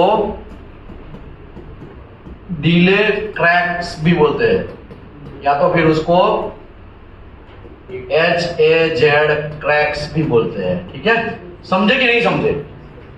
ओके, अभी कभी कभी क्या होता है, उसको बाहर निकलने का जगह ही नहीं मिलता है। क्या नहीं मिलता है? बाहर निकलने का जगह नहीं मिलता। तो क्या होगा? तो वहां पे ही बैठा रहेगा, एक जेल हो जाएगा। क्या हो जाएगा? उसको जेल हो जाएगा। अभी मुझे ये बोलो, वेल्ड मेटल के अंदर कोई बैठा है और आरटी करेंगे तो आपको क्या लग रहा है? वहां पे खालीपन होगा। हाइड्रोजन मतलब खालीपन है, ये हवा है। हाइड्रोजन क्या है? हवा है। तो उस वहां पे पोरोसिटी करके बताएगा वो। क्या बताएगा? तो अभी पोरोसिटी क्यों आया वो समझ में आया आपको? नहीं समझे? भाई साहब, झारखंड वाले कहां गए? समझे कि नहीं समझे मैं कहना क्या चाहता हूं? तो अंदर पोरोसिटी आने का रीजन समझ में आया कि नहीं आया आपको? है? हाइड्रोजन निकल नहीं पाया, वो बैठा हुआ। हाँ, हाइड्रोजन निकल नहीं पाया है भाया। वो कहां बैठा है? मेटल के अंदर बैठा है। समझ में आया? अभी मुझे ये बोलो, ये सब कांड हुआ, पोरोसिटी आना या हाइड्रोजन का क्रैक्स हो, हाइड्रोजन इंड्यूस्ड कोल्ड क्रैक आ जाना, वो सब लोगों का रीजन क्या है? क्योंकि इलेक्ट्रोड के अंदर हाइड्रोजन था और वो हाइड्रोजन किसके अंदर एंट्री किया? साहब, आप यहाँ पर थोड़ा ऊपर से जा रहा है। वेल्डिंग मारते तो हाइड्रोजन यहां से उड़ नहीं जाता है। क्यों नहीं उड़ता भाई? उसको शादी करना है। क्यों उड़ेगा भाई? वो उड़ेगा क्यों? बाहर से तो उसको मिल ही रहा है, लेकिन उससे भी अच्छा मिलेगा तो क्या करेगा वो? समझ में आया कि नहीं आया? एकदम नीट एंड क्लीन है, पानी की तरह साफ चीज है। हमें ये लो हाइड्रोजन इलेक्ट्रोड बोलते हैं, इसके अंदर हाइड्रोजन का परसेंटेज बहुत कम होता है, और इसी को हमें बचाने का जो सिस्टम है उसको हम बोलेंगे कंट्रोल करना, उसके भी रूल्स एंड रेगुलेशन है। हम आपको ऐसे रूल्स एंड रेगुलेशन समझाएंगे कि आप कंफ्यूज नहीं होंगे, कंफ्यूज नहीं होंगे, एकदम नीट एंड क्लीन की तरह समझाएगा ताकि आपका दिमाग सेट हो जाए। यस, लोगों ने गलती किया तो कितना ब्लंडर मिस्टेक है। अभी क्रैक आया तो किसको जाना जाएगा? क्यूसी इंस्पेक्टर को जाना जाएगा। भाई इधर मैनेजर भी किसको बुलाएगा? इधर तुमने क्या कंट्रोल किया? तुमको मैं 50,000 रुपया दे रहा हूं और क्या काम का है? तू तो कंट्रोल ही नहीं कर पा रहा हाइड्रोजन को, तुम्हारी वजह से तो पोरोसिटी आ रहा है वेल्ड मेटल के अंदर। समझ में आया ये नहीं समझे? समझ गए? ओके, अभी ये बात हो गया हमारा हाइड्रोजन इंड्यूस्ड कोल्ड क्रैक का। अभी 5 मिनट का रेस्ट है। कितने मिनट है? 5 मिनट। थोड़ा आज हम पूजा वगैरह कर लेते हैं। 5 मिनट का रेस्ट है। कितने मिनट का है? 5 मिनट का। ठीक है, तो अभी हम लोग आगे स्टार्ट करेंगे। ये जो टेबल में दिखा रहा हूं वो टेबल है table number A3 as per ASME section 2C। दो देखो, अभी इसमें यहां पे एंट्री आया ASME का। अभी ASME है क्या? तो ASME है American society of mechanical engineering, और सेक्शन 2 क्या है? तो section 2A, 2B, 2C and 2D, ऐसे 4 पार्ट है। तो देखा जाए तो ऑयल एंड गैस सेक्टर में मोस्ट ऑफ लोग सबसे ज्यादा किसको फॉलो करते हैं? अगर इलेक्ट्रोड की बात आती है तो सेक्शन 2C को फॉलो करते हैं। वहां पे रूल्स एंड रेगुलेशन लिखे गए हैं। जैसे इंडिया का संविधान लिखा गया है, वैसे ऑयल एंड गैस सेक्टर का अगर American society of mechanical engineering के हिसाब से एक संविधान लिखा गया है। ये मैन गब्बर सिंह है। ये कौन है? गब्बर सिंह है। उसमें से कुछ धीरे धीरे छोटे छोटे पार्ट्स निकलते रहते हैं, और वो पार्ट्स अभी आप सोचो, मैं आपको खाली प्रोसीजर समझा रहा हूं। क्या समझा रहा हूं? और ये प्रोसीजर मैंने कहां से बनाया? ASME सेक्शन 2C से बनाया। अभी आप सोचो, अगर ASME सेक्शन 2C ही अगर आप समझ लेंगे तो आपका कितना ब्राइट हो जाएगा। समझ में आया? आप बिलीव करिए, लोग सबसे ज्यादा पारंगत होने के लिए ASME को समझते हैं। किसको समझते हैं? जिसने भी ASME समझ लिया ना, उसको कोई मैं का लाल पीछे नहीं कर सकता है। समझ में आया?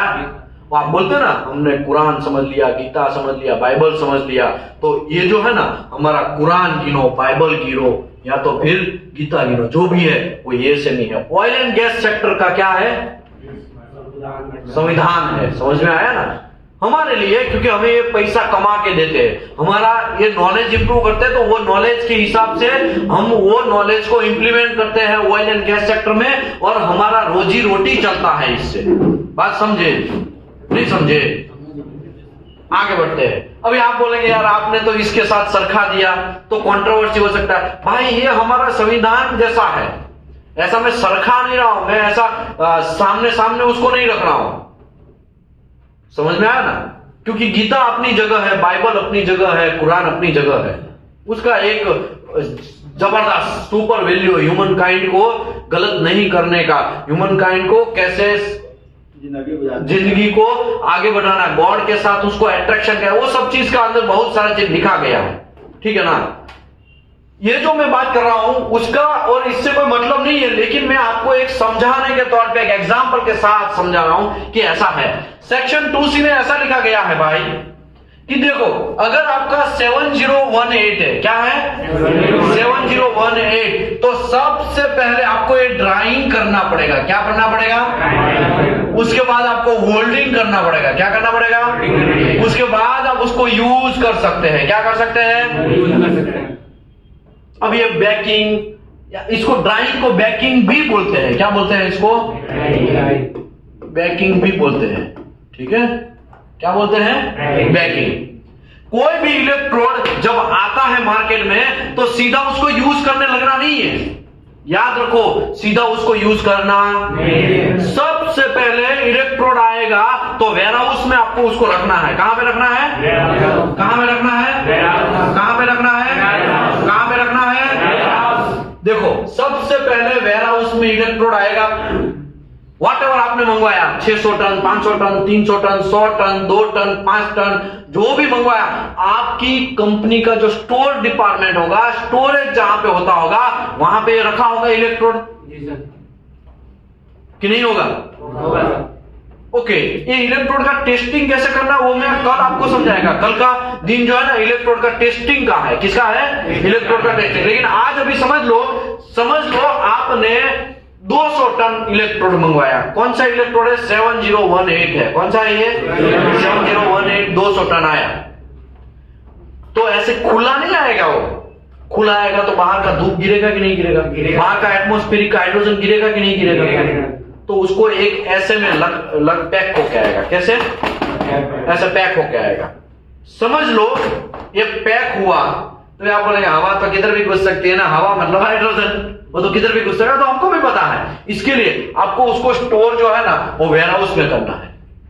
इसको पहले यूज करना नहीं है। जैसे ही वो इलेक्ट्रोड आएगा ट्रक के वाटे, आपको उसका नोट डाउन करना है कि हाँ इतने टन आया, इतने इलेक्ट्रोड आया। वो भी है आप वो ये भले ही आपके अंडर में नहीं होगा, वो क्वालिटी कंट्रोल के अंडर में भले ही नहीं है, लेकिन देखना तो आप ही को है ना, वेरीफाई तो आप ही को करना है ना। ये कौन करेगा?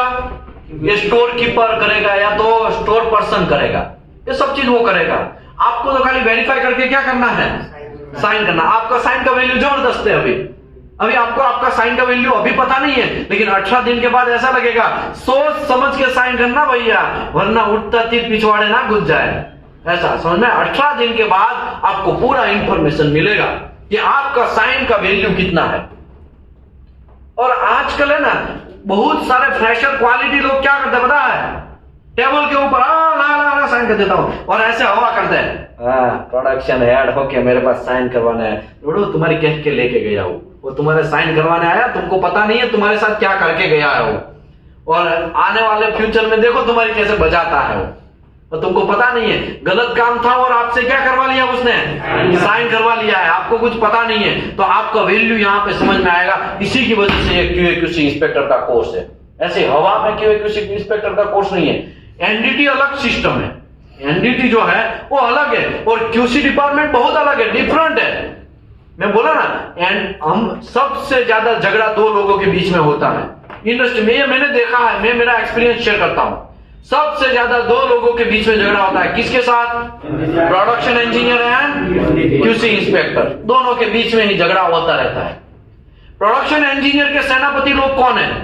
तो कि welder, grinder, helper, fitter, store keeper, store man, ये सब लोग उसके सेनापति है। क्वालिटी इंस्पेक्टर के सेनापति वगैरह कौन है? तो कि NDT inspector, welding inspector, PWST inspector, PWST technician तो नहीं बोलेंगे, लेकिन आधा आधा जैसा हो जाएगा। QA/QC इंस्पेक्टर, वो भी उसी के अंडर में। बड़े QA/QC तो उसके नीचे भी बहुत सारे QA/QC होंगे ना। शॉप QC, रिसीविंग QC, बहुत सारे QC डिपार्टमेंट उसके सेनापति है। अभी झगड़ा होगा ना तो आपको पता भी नहीं चलेगा और पिछवाड़े मार के निकल जाएगा प्रोडक्शन वाला। समझाया? इसके लिए नॉलेज एक उपाय है, लास्ट और पहला और लास्ट एक ही उपाय है। क्या उपाय है? नॉलेज गेन करो, ताकि हमारी कोई बजा के ना जाए। हम लोग साइट पे और शॉप में चलेंगे ना तो पता चल जाना चाहिए QC इंस्पेक्टर आया, सब तितर बितर होने लगने चाहिए। समझे कि नहीं समझे? गलत काम कर रहे हैं ना, वो तो हमारी आंख पड़ते ही पता होना। हमारी आंख है ना क्वालिटी कंट्रोल सिस्टम हो जाना चाहिए। हमारी आंख जो है ना वो पूरा क्वालिटी वाला बन जाना चाहिए, तब जाके क्वालिटी इंस्पेक्टर का फायदा है। समझ में आया ना? ओके, कुछ क्वालिटी इंस्पेक्टर लोग ऐसे होते हैं ना, देख के बता देंगे इसमें यही प्रॉब्लम है। पता है ना? है कि नहीं? ऐसा होता है ना। उसका रीजन क्या है? उसकी आंख जो है ना वो ऐसी बन गई है, उसकी आंख सर्वेलेंस टाइप की बन गई है। वो डॉक्टर है ना, देख के बता देगा इसको क्या प्रॉब्लम है। शायद नाड़ी देख के बता देगा कि इसको यही प्रॉब्लम है ना? तो वैसे ही हम डॉक्टर हैं, लेकिन कौन से फील्ड के डॉक्टर है? मेटल के फील्ड के डॉक्टर है। हम डॉक्टर है, हम पुलिस वाले हैं, लेकिन कौन से फील्ड के पुलिस वाले हैं? मेटल के पुलिस वाले हैं। समझे? इसके लिए आपको कोई गलती तो माफ है ही नहीं। आगे मैं समझाता हूं। इसमें आया, इसको यहां पे साइट कंज्यूमेबल स्टोर में उसको स्टोर करना है। क्या करना है? स्टोर करना है। अगर E7018 है, कौन सा है इलेक्ट्रोड? E7018, मतलब ये लो हाइड्रोजन इलेक्ट्रोड है। कैसा इलेक्ट्रोड है? कैसा इलेक्ट्रोड है? लो हाइड्रोजन इलेक्ट्रोड है, तो उसको 260 से 425 डिग्री सेल्सियस के बीच में मिनिमम 1 से 2 घंटे तक गर्म करना है। क्या करना है? मतलब ये हुआ कि जैसे ही साइट में ट्रेलर से लोड हुआ, सीधा 10-15 इलेक्ट्रोड वेल्डर को घुसेड़ दिया, चलो जाओ तुम मारो, ऐसा चलेगा नहीं। इसको क्या करना पड़ेगा? गरम करना पड़ेगा। कितना डिग्री गरम करना पड़ेगा? 260 से लेके 425 के बीच में कोई भी टेम्परेचर एक आप फिक्स करो, वो फिक्स टेम्परेचर में। सऊदी में हम क्या था, सऊदी अरबिया में हम लोग 350 डिग्री सेल्सियस 2 घंटे तक गर्म करते थे। कितने घंटे तक? अभी 350 इसके बीच में आता है ना। ओके, गर्म क्यों करने का था? गरम क्यों करने का? ये किस में आया है?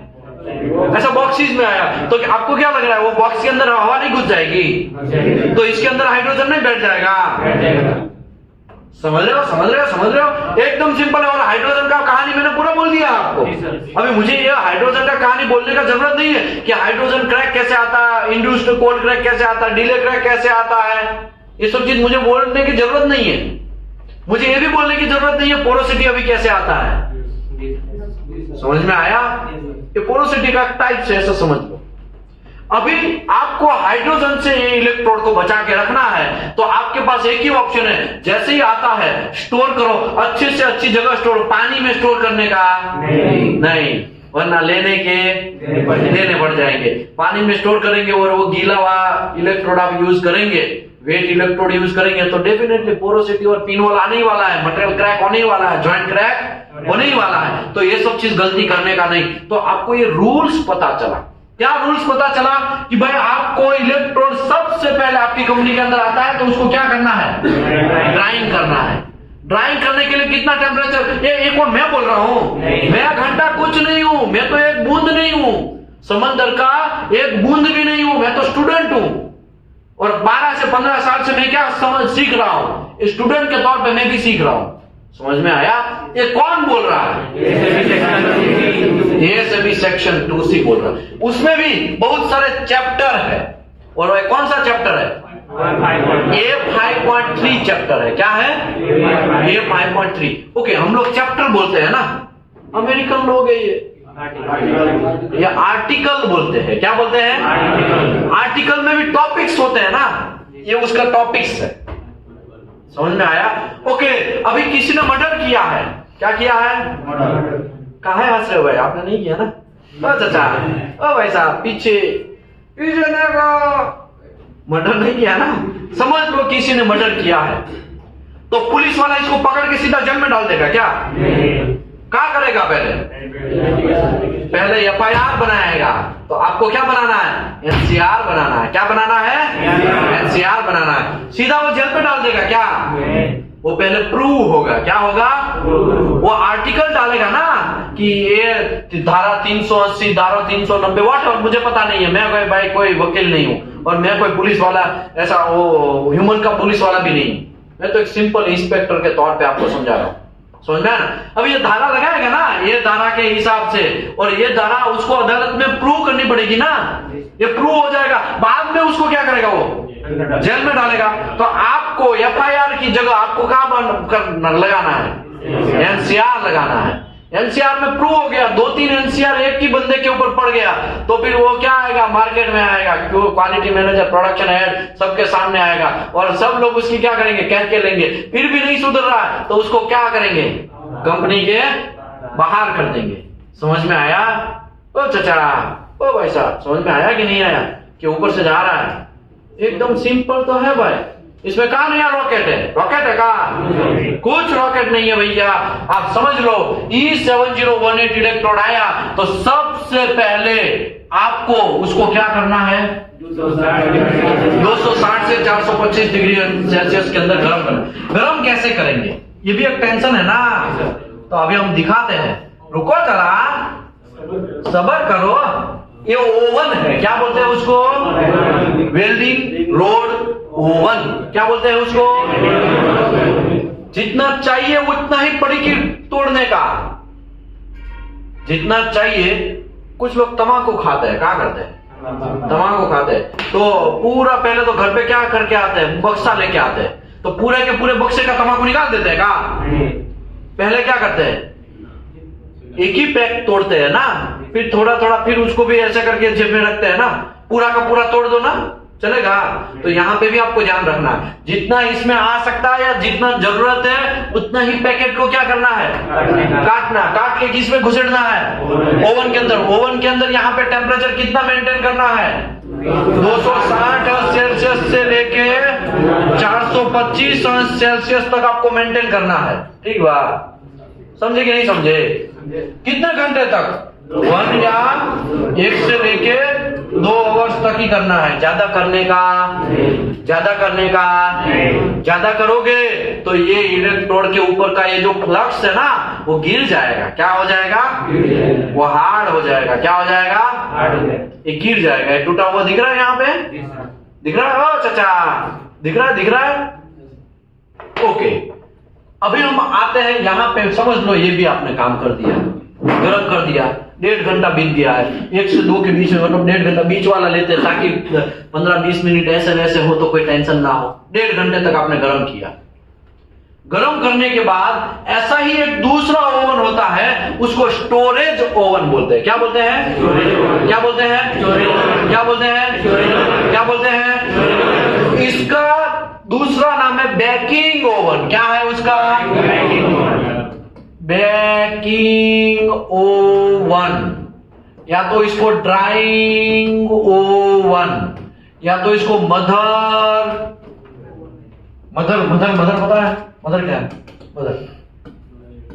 मदर ओवन, उसको क्या बोलेंगे? अलग अलग नाम है भाई, आपकी कंपनी के हिसाब से जो रूल्स एंड रेगुलेशन। कुछ लोग तो कुछ भी नहीं बोलेंगे, खाली क्या बोलेंगे, वेल्डिंग ओवन बोलेंगे। ठीक है, गर्म कर लिया, फिर एक दूसरा ओवन होगा, इसके अंदर से इलेक्ट्रोड निकाल के दूसरे ओवन के अंदर घुसेड़ना है। उसका टेम्परेचर कितना होना चाहिए? तो यहां पे रूल्स एंड रेगुलेशन के हिसाब से अगर हम बात करें तो इसके बाद किसके अंदर आएगा, होल्डिंग ओवन में एंट्री होगा। किसका एंट्री होगा, किसका एंट्री होगा, इलेक्ट्रोड का। होल्डिंग ओवन में आप 30 डिग्री से लेके 140 डिग्री सेल्सियस रख सकते, कंटिन्यूस रखना है। यहाँ पे शायद लिखा भी होगा, अब वो एम्बिएंट टेम्परेचर, यहाँ पे टाइम का कोई लिमिट दिया नहीं है, कंटिन्यू उसमें डाल दिया। अरे ये सब हमें नहीं पता है, हमें ये बोलो यूज कब करना है, हमारा दिमाग कहां जाता है, वेल्डर को कब देना और वेल्डिंग कब मारेगा वो समझा दो, बाकी सब गया तेल लेने, है ना। सबसे पहले आपके वेयर हाउस में आएगा इलेक्ट्रोड, इलेक्ट्रोड वेयर हाउस में आने के बाद जितना चाहिए उतना तोड़ के आपको क्या करना है, उसका ड्राइंग करना है। ड्राइंग करने के बाद किस में डालना है, होल्डिंग ओवन में डालना है। फिर वेल्डर है ना क्यूवर लेके आएगा, क्या करेगा, क्यूवर लेके आएगा। कितने लोगों ने क्यूवर देखा है, कितने लोगों ने देखा है ऐसा? हाथों पर कोई नहीं कर रहा है, इतने सारे लोग हैं तो डूब के मरना पड़ेगा हमको।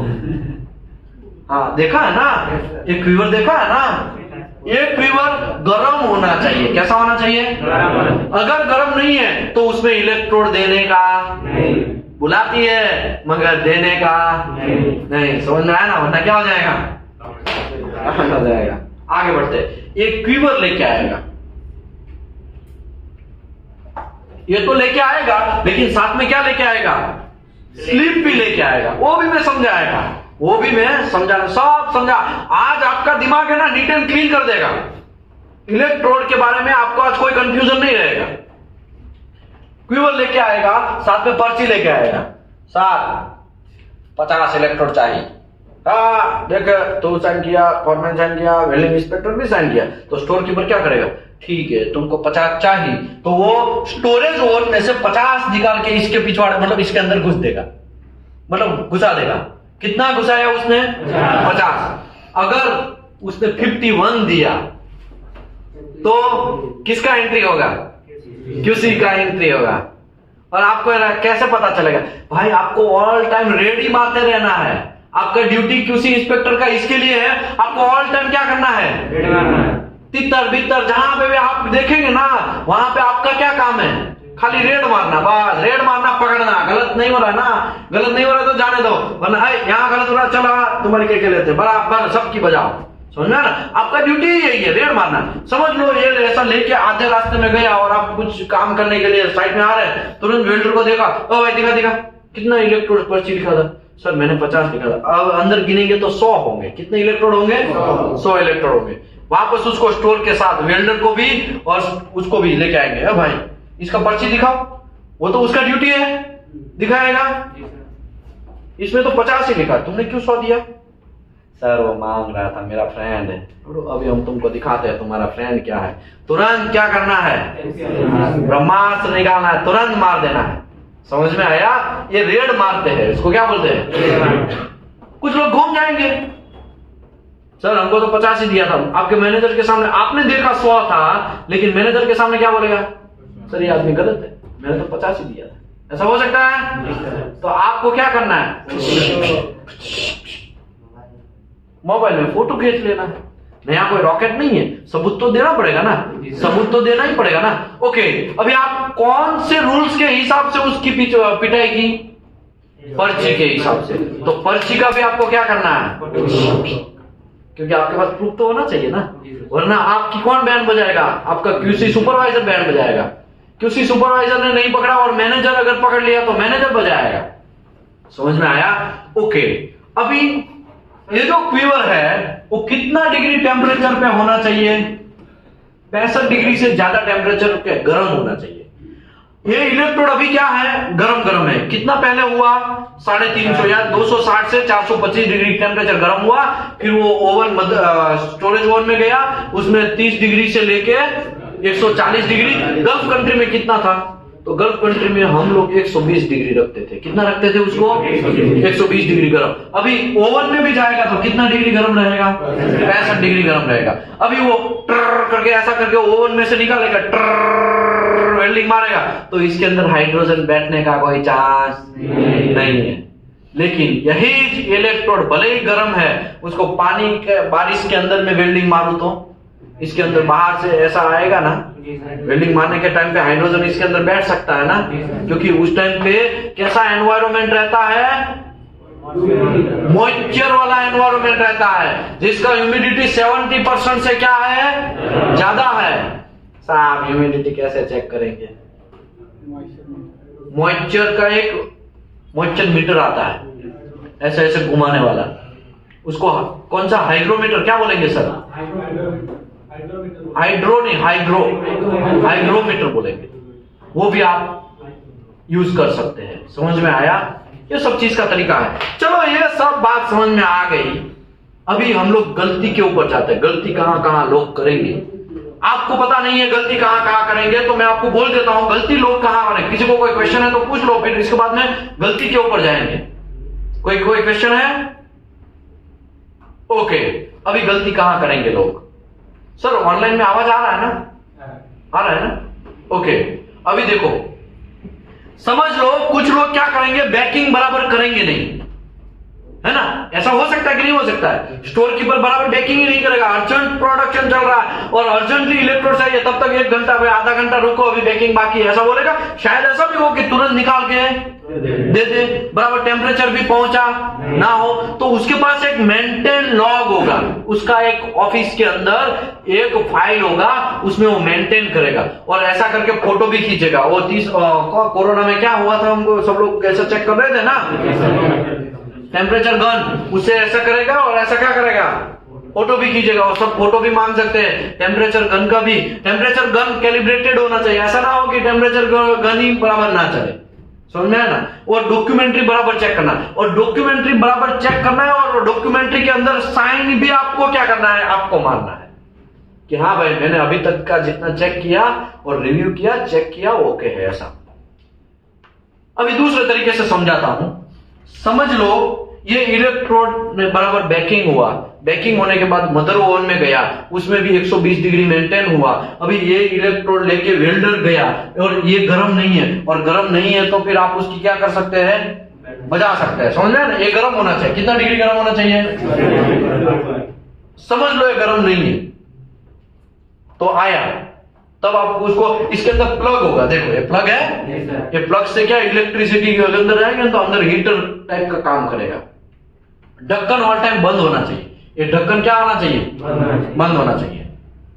ओके, अब ये लेके गया तो कितने घंटे तक वो वेल्डिंग मार देना चाहिए?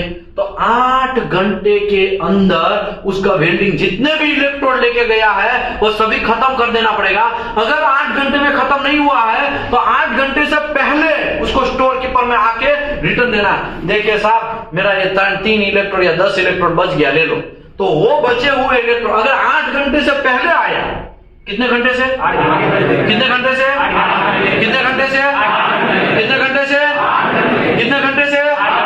8 घंटे से पहले आ गया तो वो इलेक्ट्रोड निकाल के स्टोरेज वन में 120 डिग्री वाला जो था ना उसमें घुसेड़ देना है और उसको मार्क करना है कि ये ओल्ड इलेक्ट्रोड है। क्या है? मार्क। आप बोलेंगे यार ये तो गरम इलेक्ट्रोड हाथ में भी लेने में गरम लगेगा, इसके हैंडलोज आते हैं, ठीक है, स्पेशल हैंडलोज आते हैं, वो लेके वो निकाल के स्टोरेज में डाल देना।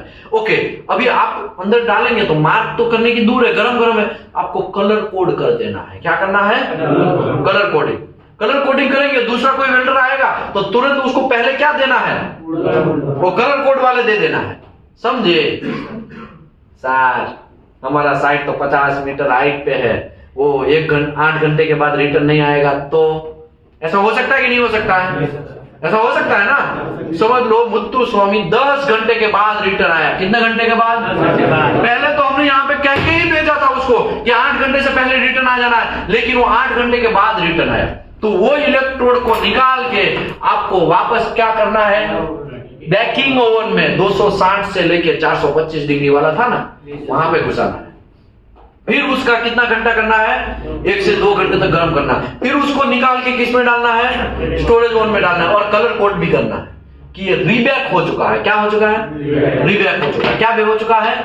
रीबैक हो चुका है। ओके, समझ लो वो इलेक्ट्रोड आपने प्रायोरिटी बेस पे कलर कोड तो किया ही था, प्रायोरिटी दूसरा कोई मिल रहा है उसको भी 50 इलेक्ट्रोड दे दिया। वो 50 क्या थे? वो कलर कोड वाले थे, मतलब एक बार यूज हुए थे लेकिन हुआ नहीं और इसकी वजह से रीबैक किया हुआ है। ठीक है, अभी वो भी 8 घंटे के बाद रिटर्न आया। कितने घंटे के बाद आया? तो इसको क्या कर देना है? डिस्कार्ड कर देना। एक इलेक्ट्रोड 40 रुपए का है। कितने का है? अभी आप सोचो, ऐसा होता है हमारे यहां पे? होता है? किसी ने देखा है ऐसा होता है? ओके, कुछ इलेक्ट्रोड तो इतने डेंजर होते हैं कि उसको रिपैक भैया तेल लेना है, कुछ नहीं करना, सीधा एक बार बेकिंग किया, स्टोरेज में दिया, सीधा वेल्डर को यूज ही कर देना है और वो रिटर्न लेके आ सकता नहीं है। समझ में आया? उसको क्या करना है? डायरेक्टली तोड़ देना है। मैं आपको समझाता हूं एग्जाम्पल के साथ, अभी धीरे धीरे समझाना स्टार्ट करेगा। अभी मैं पिक पकड़ेगा। क्या करेगा? पिकिंग एकदम शानदार। देखो समझ लो आपके पास लो हाइड्रोजन इलेक्ट्रोड है। कौन सा है? तो आपको कितना डिग्री तक गर्म करना है उसको? 260 से, जोर से बोलो। मिनिमम कितना घंटा लिखा है? 2 घंटा। उसके बाद इलेक्ट्रोड को क्या करना है? स्टोरेज ओवन में डालना है। स्टोरेज ओवन में कितना डिग्री डालना है? अभी उसको फिर प्रायोरिटी, समझ लो वो कोई वेल्डर आया तो उसका क्यूअर का टेम्परेचर कितना होना चाहिए? 65 डिग्री, उसमें दे दिया। ओके, ये 4 + 4 कितना हुआ टोटल? 8 घंटे के अंदर वो यूज कर लेना चाहिए। यहाँ पे कितना घंटा लिखा उसने? 4 घंटा लिखा। अगर 4 घंटा कब विदाउट ओवन आया है तो मतलब उसके अंदर हीटिंग का कोई सुविधा नहीं है, विदाउट ओवन आया है, जितने भी इलेक्ट्रोड लिए हैं सभी के सभी कितने घंटे में यूज कर लेना है। अगर इसके पास ओवन है तो ये चीज क्या हो जाएगा? डबल हो जाएगा। यहाँ पे नॉट 4 लिखा है ना, देखो नॉट 4 क्या है? नॉट 4 तो exposure shall be extended 8 hours, 8 घंटे तक आप ले सकते हैं। Electrode are continuously stored in portable electrode oven heated to 65 degree. अगर ओवन आपका 65 डिग्री से अबव टेम्परेचर है तो वो 4 घंटे के अंदर रिटर्न लाना है ना, उसकी जगह अभी टाइम क्या हो जाएगा? 8 घंटा हो जाएगा। समझ में आया? समझ लो मुत्तु स्वामी सुधरने वाला नहीं है, वो 8 घंटे के बाद आया। तो आपको पहले प्रोसीजर पढ़ना है। प्रोसीजर के अंदर लिखा है रीबैकिंग, अगर लिखा है तो रीबैक करना है, अगर नहीं लिखा है तो उसको क्या करना है? तोड़ देना है। समझ में आया? हमारे इंडिया में ऐसा होता है, बहुत कम कंपनियों में ऐसा होता है। लोगों का माइंड में क्या जाता है, 40 रुपए का इलेक्ट्रोड है, कोई नहीं देख रहा, क्यूसी वाला नहीं है, बिल्डिंग इंस्पेक्टर नहीं है, तुम मार, मैं रुका हुआ हूं, आएगा तो तुमको इशारा कर देगा, जा मार मार मार मार, ऐसा। समझ में आया ये गलत काम कैसे होता है? इसके लिए तो आप पुलिस वाले हैं, इसके लिए तो आप इंस्पेक्टर है कि आपको ये सब चीज क्या करना है, पकड़ना है, जब्त करना है, रेड मारने हैं। इसके लिए लोग साइट पे रेड मारता है, क्वालिटी वाला घूमता रहता है। समझ में आया? क्योंकि लोग गलत काम ना कर दे। ओके, ये हो गया, हमने सिंपल में 7018 की बात किया। अभी थोड़ा लो हाइड्रोजन इलेक्ट्रोड है, लेकिन अलो स्टील का है। कैसा है? अलो स्टील का है। तो उसको कितना डिग्री गर्म करना है? 370 से 430 डिग्री तक करना है, 2 घंटे तक करना है। ओके, दूसरी बात, उसको स्टोरेज वॉल में फिर डालना है। कितना घंटे करना है? 120 डिग्री। उसको कितने घंटे के अंदर रिटर्न लेके आना है? अगर ओवन नहीं है तो 2 घंटे से पहले आ जाना है। अगर 2 घंटे के बाद आया तो उसको क्या कर देना है?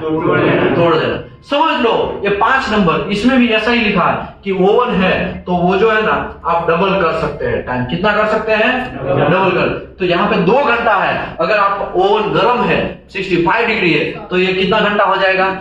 4 घंटा हो जाएगा। अभी मुझे ये बोलो, आपके पास कोई बिल्डर पर्ची लेके आया, पर्ची में तो सब लिखा होगा, उसने भी साइन किया होगा और फॉरमैन ने भी साइन किया होगा। आपके पास क्यों आएगा वो? अप्रूव्ड करवाने के लिए आएगा ना, अप्रूव करो।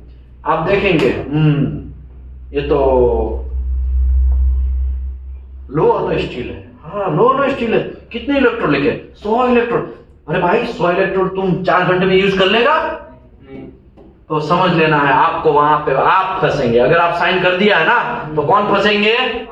आप फंसेंगे। आपको पता है कि 4 घंटे में कुछ भी हो जाए, वो 100 इलेक्ट्रोड यूज कर सकता नहीं है। तो उसका क्वांटिटी आपको क्या कर देना है?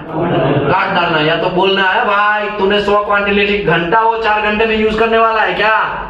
नहीं सर, वो जल्दी चाहिए ना, इसके लिए। अरे जल्दी चाहिए तो तू 100 क्वांटिटी, पता है ना एक इलेक्ट्रोड कितना महंगा है।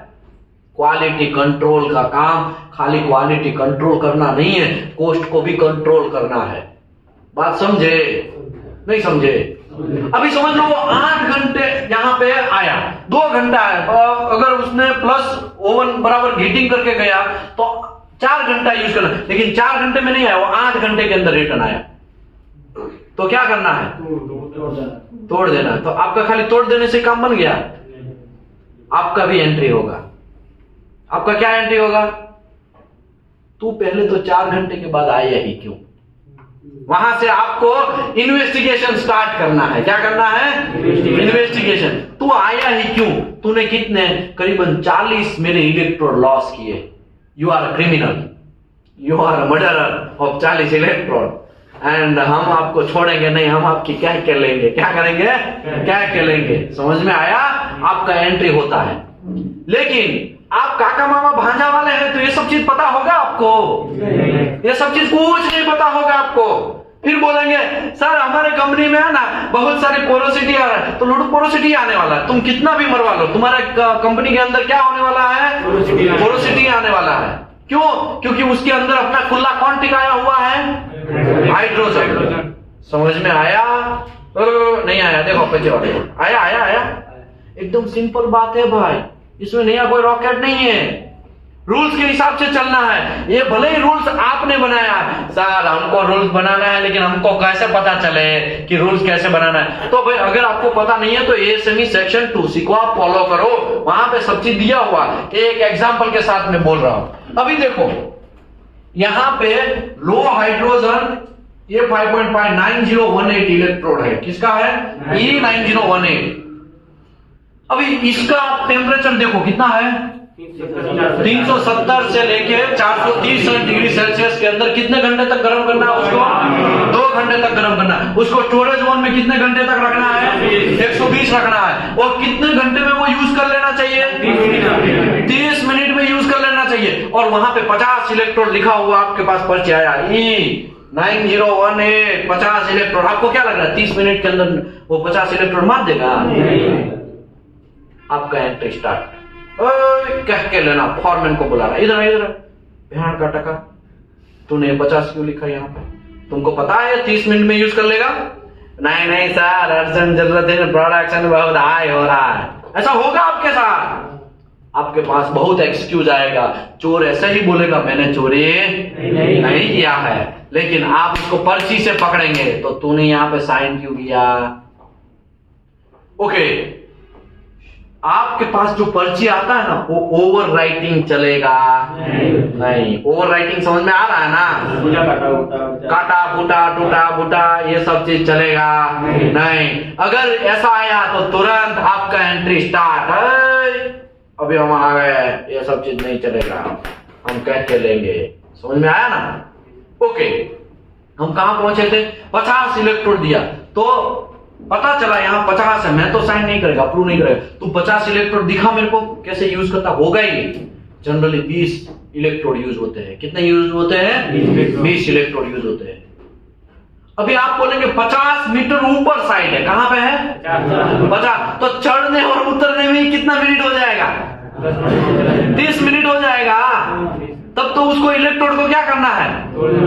तब तो वो काम ही हो पाएगा नहीं। तो उसके लिए वो आप देखो, हमारा वो काम नहीं है। वो आपको कैसे काम, लीप अरेंज करो, वो जो भी है तुम करो, मुझे पता नहीं है। ओके, दूसरी बात मैं आपको बोलता हूं, ये जो इलेक्ट्रोड है ना, कहां पे वेल्डिंग होता है? P91 मटेरियल का नाम सुना है? Grade P91 higher alloy steel. High alloy steel का नाम सुना है? हाई एलॉय स्टील का कितने लोगों ने नाम सुना? हाथ ऊपर करिए। शाबाश, बहुत सारे लोगों ने। Good good. P91 मटेरियल होता है, उसमें ये इलेक्ट्रोड यूज होता है। अभी इसका इलेक्ट्रोड यूज कितने मिनट में हो जाना चाहिए? समझ लो ओवन है, क्या है? तो भी कितना जाएगा? 1 घंटा जाएगा। ओवन है तो भी कितने घंटा? 1 घंटा जाएगा। तो 1 घंटे में तो ऊपर नीचे होने में ही शायद हो जाए। आपको क्या करना है? वेल्डर को हिलाना नहीं है, उसको चाहे तो दूर है तो 2 हेल्पर दिया जाए। कितना दिया जाए? 1 हेल्पर क्या करेगा? इलेक्ट्रोड लेके जाएगा आएगा, लेके जाएगा आएगा। 1 इलेक्ट्रोड उसके साथ, एक वेल्डर क्या कहां रहेगा? वेल्डर के साथ रहेगा। ऐसा हो सकता है कि नहीं हो सकता? लेकिन हम मैन पावर को कंट्रोल करना चाहते हैं, मजदूरी को कंट्रोल करना चाहते हैं, तो बेचारे को, वेल्डर को 1 हेल्पर भी नहीं देंगे। कितना हेल्पर नहीं देंगे? 1 हेल्पर भी नहीं देंगे। तो आपका ड्यूटी है, क्वालिटी डेविएट हो रहा है, तुरंत आपका एंट्री स्टार्ट। भाई इसको 1 ही आदमी दिया है, उसके चक्कर में ये डेविएशन हो रहा है, कह के लेना। समझ में आया? आपके ऊपर पूरे ऑयल एंड गैस सेक्टर किसी इंस्पेक्टर के ऊपर दुनिया का कोई चीज नहीं है। याद रखो, आपके ऊपर कोई नहीं है। प्रोडक्शन मैनेजर भी आपके ऊपर नहीं है, प्रोजेक्ट हेड भी आपके ऊपर नहीं है, सीईओ भी आपके ऊपर नहीं है। क्योंकि गलत है तो गलत है, वो आप सीईओ के भी बोलेंगे कि भाई देखो सर ये गलत हुआ है, तो गलत ही है भाई। और पकड़ने वाले लोग कौन है? आप लोग हैं। बात समझे? तो आप जो है ना, आपका डिसीजन बहुत पावरफुल डिसीजन होना चाहिए। आप छोटा सा भी बेदरकारी करोगे ना, पूरे कंपनी के अंदर सीईओ तक हिल जाएंगे। कौन हिल जाएंगे? क्योंकि रिवर्क आता ही जा रहा, बेचारे को रिवर्क होता ही जा रहा है, कंपनी लॉस में जा रहा है। किसके ऊपर आया सब चीज? सीईओ के ऊपर आया। सब चीज का गड़बड़ी हो गया, किसके ऊपर आया? प्रोजेक्ट मैनेजर के ऊपर आया, क्वालिटी इंस्पेक्टर के ऊपर आया। समझ में आया ना? तो ओके, आपने बोला ये गलत है और रियल में वो गलत है, तो आपके ऊपर सीईओ भी उंगली उठाएगा नहीं। समझ में आया? इसके लिए क्वालिटी इंस्पेक्टर का कोर्स कितना इंपॉर्टेंस है वो आपको समझना पड़ेगा। हाँ प्लीज। जो हमारा इलेक्ट्रोड जो हम यूज करते हैं, उसका टाइम अगर खत्म हो गया तो फिर उसको हम रीहीटिंग करके नहीं कर सकते? समझाता है, ये भी मैं बात समझाता हूं। ओके, सर का ऐसा क्वेश्चन है कि समझ लो सर मैं 30 मिनट है, उसकी जगह मेरे पास ओवन है, तो ओवन है तो ये कितना हो जाएगा? डबल टाइम हो जाएगा, मतलब 1 घंटे तक मैं यूज कर सकता हूं, राइट? 20 इलेक्ट्रोड दिए। कितने इलेक्ट्रोड दिए? 20 इलेक्ट्रोड। 1 घंटे के अंदर हमने यूज किया, 8 ही इलेक्ट्रोड यूज हुआ, तो अभी कितना बचा इलेक्ट्रोड? 2 इलेक्ट्रोड बचा। प्रोसीजर में लिखा होगा कि उसको बैकिंग कर सकते हैं कि नहीं कर सकते। लंच के बाद में आपको प्रोसीजर भी समझाएगा, अभी थोड़े बहुत दिखा देता हूं ताकि आपको कंफ्यूजन ना हो। देखो यहां पे लिखा होगा, मैं आपको दिखाता हूं, ओनली वंस। ये क्या लिखा है, इलेक्ट्रोड में बी रीड्राइव ओनली वन। आप रीड्राइव भी करना है तो शायद कितनी बार कर सकते हैं, एक ही बार कर सकते हैं, ज्यादा बार कर सकते नहीं है। एक किसने बनाया रूल्स, और आपने यहाँ पे कहां से लिखा, ASME से लिखा। ऐसा भी हो सकता है क्लाइंट ने भी बोल दिया हो कि भाई मेरे प्रोजेक्ट के अंदर रीड्राइंग अलाउड नहीं है, कोई भी दुनिया का इलेक्ट्रोड हो एक ही बार बेकिंग करना है, उसके बाद खलास उसको आपको यूज करना है या तो फिर तोड़ देना, ऐसा। और कहां लिखा होगा ये सब, प्रोसीजर के अंदर आप बनाएंगे। रूल्स एंड रेगुलेशन बनाने वाले कौन है, आप लोग हैं। गलती कहां होता है, गलती भाई यहां पे होता है, पुराने क्वालिटी इंस्पेक्टर ने प्रोसीजर बना दिया है, वो रिजाइन मार के निकल गया है, फिर आपका एंट्री हुआ और आपको ये प्रोसीजर पढ़ना नहीं आता है, इसके लिए गलती होता है। बाकी जो लोग रूल्स बना दे उसको तो पहले से ही माइंड क्लियर है, यहां पे ऐसा मैंने लिखा है, उसका माइंड क्या है, क्लियर है, इसके लिए गलती होगा नहीं, होगा तो भी कम चांस है। लेकिन गलती कहां होगा, गलती होगा कि आप कोई कंपनी ज्वाइन करते हैं, पहले से ही किसी ने प्रोसीजर बना दिया है, आपको प्रोसीजर पढ़ना आता नहीं है। समझ में आया, पानी की तरह नीट एंड क्लीन बात है, मैं समझाता है, अभी खत्म नहीं हुआ है और खत्म ऐसे होगा भी नहीं, क्योंकि बहुत सारा चीज समझाना बाकी है। स्टेनलेस स्टील का इलेक्ट्रोड हो सकता है कि नहीं हो सकता है, E316L, E308, E309, ऐसा हो सकता है कि नहीं हो सकता है, 308 तो नहीं, 304, ऐसा हो सकता है ना कि नहीं हो सकता है कि नहीं। बहुत सारे ऐसे इलेक्ट्रोड होते हैं, उसका क्या, तो उसका भी आपको क्या करना है, बैकिंग करना है। कितना डिग्री, 120 से लेके 250, हम लोग 150 डिग्री पे करते थे। कितना डिग्री करते थे, 2 घंटे तक। ओके, उसको स्टोर भी करना है तो कितने घंटे में करना है, 120 से 200, कितने घंटे में वो यूज कर लेना है। अगर ओवन है तो वो भी, ओवन है तो कुछ काम का नहीं है, उसके अंदर गर्म होना चाहिए। 65 डिग्री से अबव टेम्परेचर है तो कितना घंटा हो जाएगा ये, 8 घंटा हो जाए। 8 घंटे के अंदर जो भी इलेक्ट्रोड आप ले रहे हो वो पूरा का पूरा यूज कर लेना है। अगर नहीं यूज किया तो वो इलेक्ट्रोड को रिटर्न लेके आना है। अगर 8 घंटे से पहले आ गए तो स्टोरेज कंडीशन में डाल सकते हैं, 8 घंटे के बाद आए तो फिर आपको उसको रीबैक करना, अगर रूल्स है तो करना है, नहीं रूल्स है तो नहीं करना। वो सब चीज का रूल्स इसमें लिखा होगा कि आपको क्या करना है। बात समझे कि नहीं समझे, नहीं समझे तो ये जो रूल्स है वो ASME का है, ASME का यहाँ पे मैंने इंप्लीमेंट किया है। अभी आप बोलेंगे सर ये सेल्यूलोज का आपने बात नहीं किया, सभी बातें किसकी कर रहे हैं आप, लो हाइड्रोजन। तो हमें जो लोचा लापसी होने वाला है ना वो किस में होने वाला है, लो हाइड्रोजन में ही होने वाला है। ओके, सेल्यूलोज इलेक्ट्रॉन में कुछ भी जरूरत नॉट रिकवर्ड है, ड्राइंग करने का जरूरत है, ओके, होल्डिंग करने का जरूरत है, ओके। एम्बिएंट एयर में आप वेल्डिंग मार सकते हैं तो एम्बिएंट टेम्परेचर में आप वेल्डिंग मार सकते हैं। कुछ लोग है ना इलेक्ट्रोड जो है ना ऐसे खुला पड़ा होगा, आपने देखा होगा है ना, उसका रीजन ये है शायद वो कौन सा इलेक्ट्रोड हो आपको देख लेना है। लेकिन सेल्यूलोज की जगह यहाँ पे 8 हो गया तो, यहाँ पे 8 हो गया तो लो हाइड्रोजन हो गया, और वो भी खुले में मार रहा है तो क्या क्या लेना है, उसकी क्या करना है, नहीं समझे। कौन सा मूवी में ये डायलॉग है, मैं तेरी क्या लेगा, Nawazuddin Siddiqui, gangs of Wasseypur, rutile, शाबाश, ये रूटाइल है, 2 3, ये रूटाइल है। तो रूटाइल इलेक्ट्रोड के लिए देखिए, ये रूटाइल इलेक्ट्रोड है ना, उसको कितना डिग्री बेकिंग करना है, 135 डिग्री सेल्सियस, प्लस और माइनस 15। देखो यहाँ पे क्लियर लिखा प्लस और माइनस 15, तो आपको यहाँ पे ज्यादा कोई चांस मिलेगा नहीं। ओके, आपको होल्डिंग ओवन में रखने की कोई जरूरत नहीं है। और यहाँ पे देखो एम्बिएंट 50% मैक्सिमम रिलेटिव ह्यूमिडिटी होगा, उसमें आप वेल्डिंग मार सकते हैं। रूटाइल कैसा होता है, ऐसा देखो, ऐसा ही सेल्यूलोज, लेकिन पीछू की साइड क्या लिखा होगा, 6010 6010 लिखा होगा। तो ए कौन सा इलेक्ट्रोड हो गया, सेल्यूलोज हो गया। रूटाइल कहां, 0 कहां पे आता है, 0 और 1 सेल्यूलोज। 5 6 8 60 15, 60, 17, 60, 18 ऐसा कुछ आया तो ये कौन सा इलेक्ट्रोड हो गया? लो हाइड्रोजन इलेक्ट्रोड हो गया। लेकिन 7 आया तो भी लो हाइड्रोजन। लेकिन रूटाइल आएगा तो उसके पिछवाड़े क्या आएगा? 2, 3 और 4 आएगा तो हैवी रूटाइल। कैसा रूटाइल? Heavy rutile. ये यहाँ पे ये सब चीज मैंने दिखाया है। ये तो खाली कार्बन स्टील का था।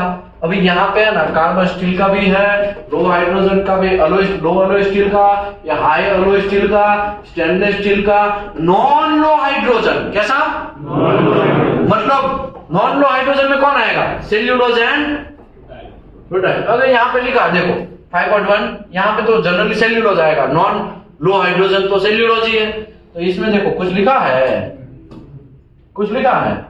हाँ खाली आपको ड्राई एनवायरनमेंट में काम करना है। Discard electrode when have become a moisture या वेट, अगर गीला हो गया तो उसको क्या कर देना? फेंक देना, बस और कुछ नहीं।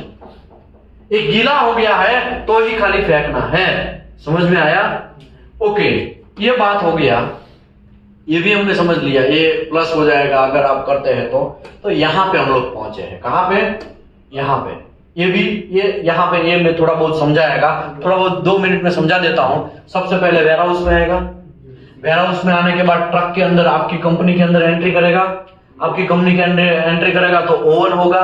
वो जो ओवन है उसके पूरा या तो स्टोर रूम होगा, उसको क्या बोलेंगे? Store room. स्टोर रूम के अंदर ह्यूमिडिटी ज्यादा होना, कितना % से कम होना चाहिए? 70% से। उसके अंदर का टेम्परेचर 21 डिग्री से ज्यादा होना चाहिए। कितना डिग्री से? ओके, यहाँ पे आपने साइट स्टोर किया, फिर आप बुक के अंदर लिखेंगे कितना इलेक्ट्रोड कौन लेके जा रहा है, तो स्टोर कीपर वगैरह लेके आ जाएगा। वो ओवन के अंदर बराबर रखेगा, उसको हिसाब से ओवन के अंदर रखेगा। फिर आप किसी को वेल्डर को देना है तो वेल्डिंग फॉर्मेट क्या लिखेगा? ये पर्ची लिखेगा। पर्ची के हिसाब से ये वेल्डर क्या करेगा? उसको यूज करेगा। समझ लो ये ओवन के अंदर है तो कोई प्रॉब्लम नहीं है, उसको यूज कर लेगा। लेकिन कुछ टाइम के लिमिट के बाद अगर वो रिटर्न जाता है, कोई बच गया तो उसको क्या करना है? रिटर्न करना है ओवन के अंदर। वो ओवन वाला चेक करेगा कि वो यूज करने लायक है कि नहीं है। 8 घंटे के बाद आया या 8 घंटे से पहले आया, व्हाटएवर देखेगा, प्रोसीजर देखेगा कि भाई हाँ 8 घंटे के बाद आया। लेकिन रिकंडीशनिंग या तो क्या बोलेंगे रीब्रेकिंग का कोई संविधान के अंदर लिखा नहीं है तो उसको वो क्या कर देगा? तोड़ देगा। तोड़ के किसके अंदर डाल देगा? डस्टबिन के अंदर डाल देगा। किसके अंदर डाल देगा? डस्टबिन के अंदर डाल देगा। अभी पिक्चर खत्म नहीं हुई है, ये तो पिक्चर खाली आधा हुआ। अभी मैं जनरल रिक्वायरमेंट स्टार्ट करेगा लंच के बाद। कब बात करेगा? लंच के बाद। समझ में आया? यहां तक पहुंचे तो अभी पिक्चर चालू हुआ है, पिक्चर अभी बाकी है मेरे दोस्त। तो आफ्टर लंच हम लोग स्टार्ट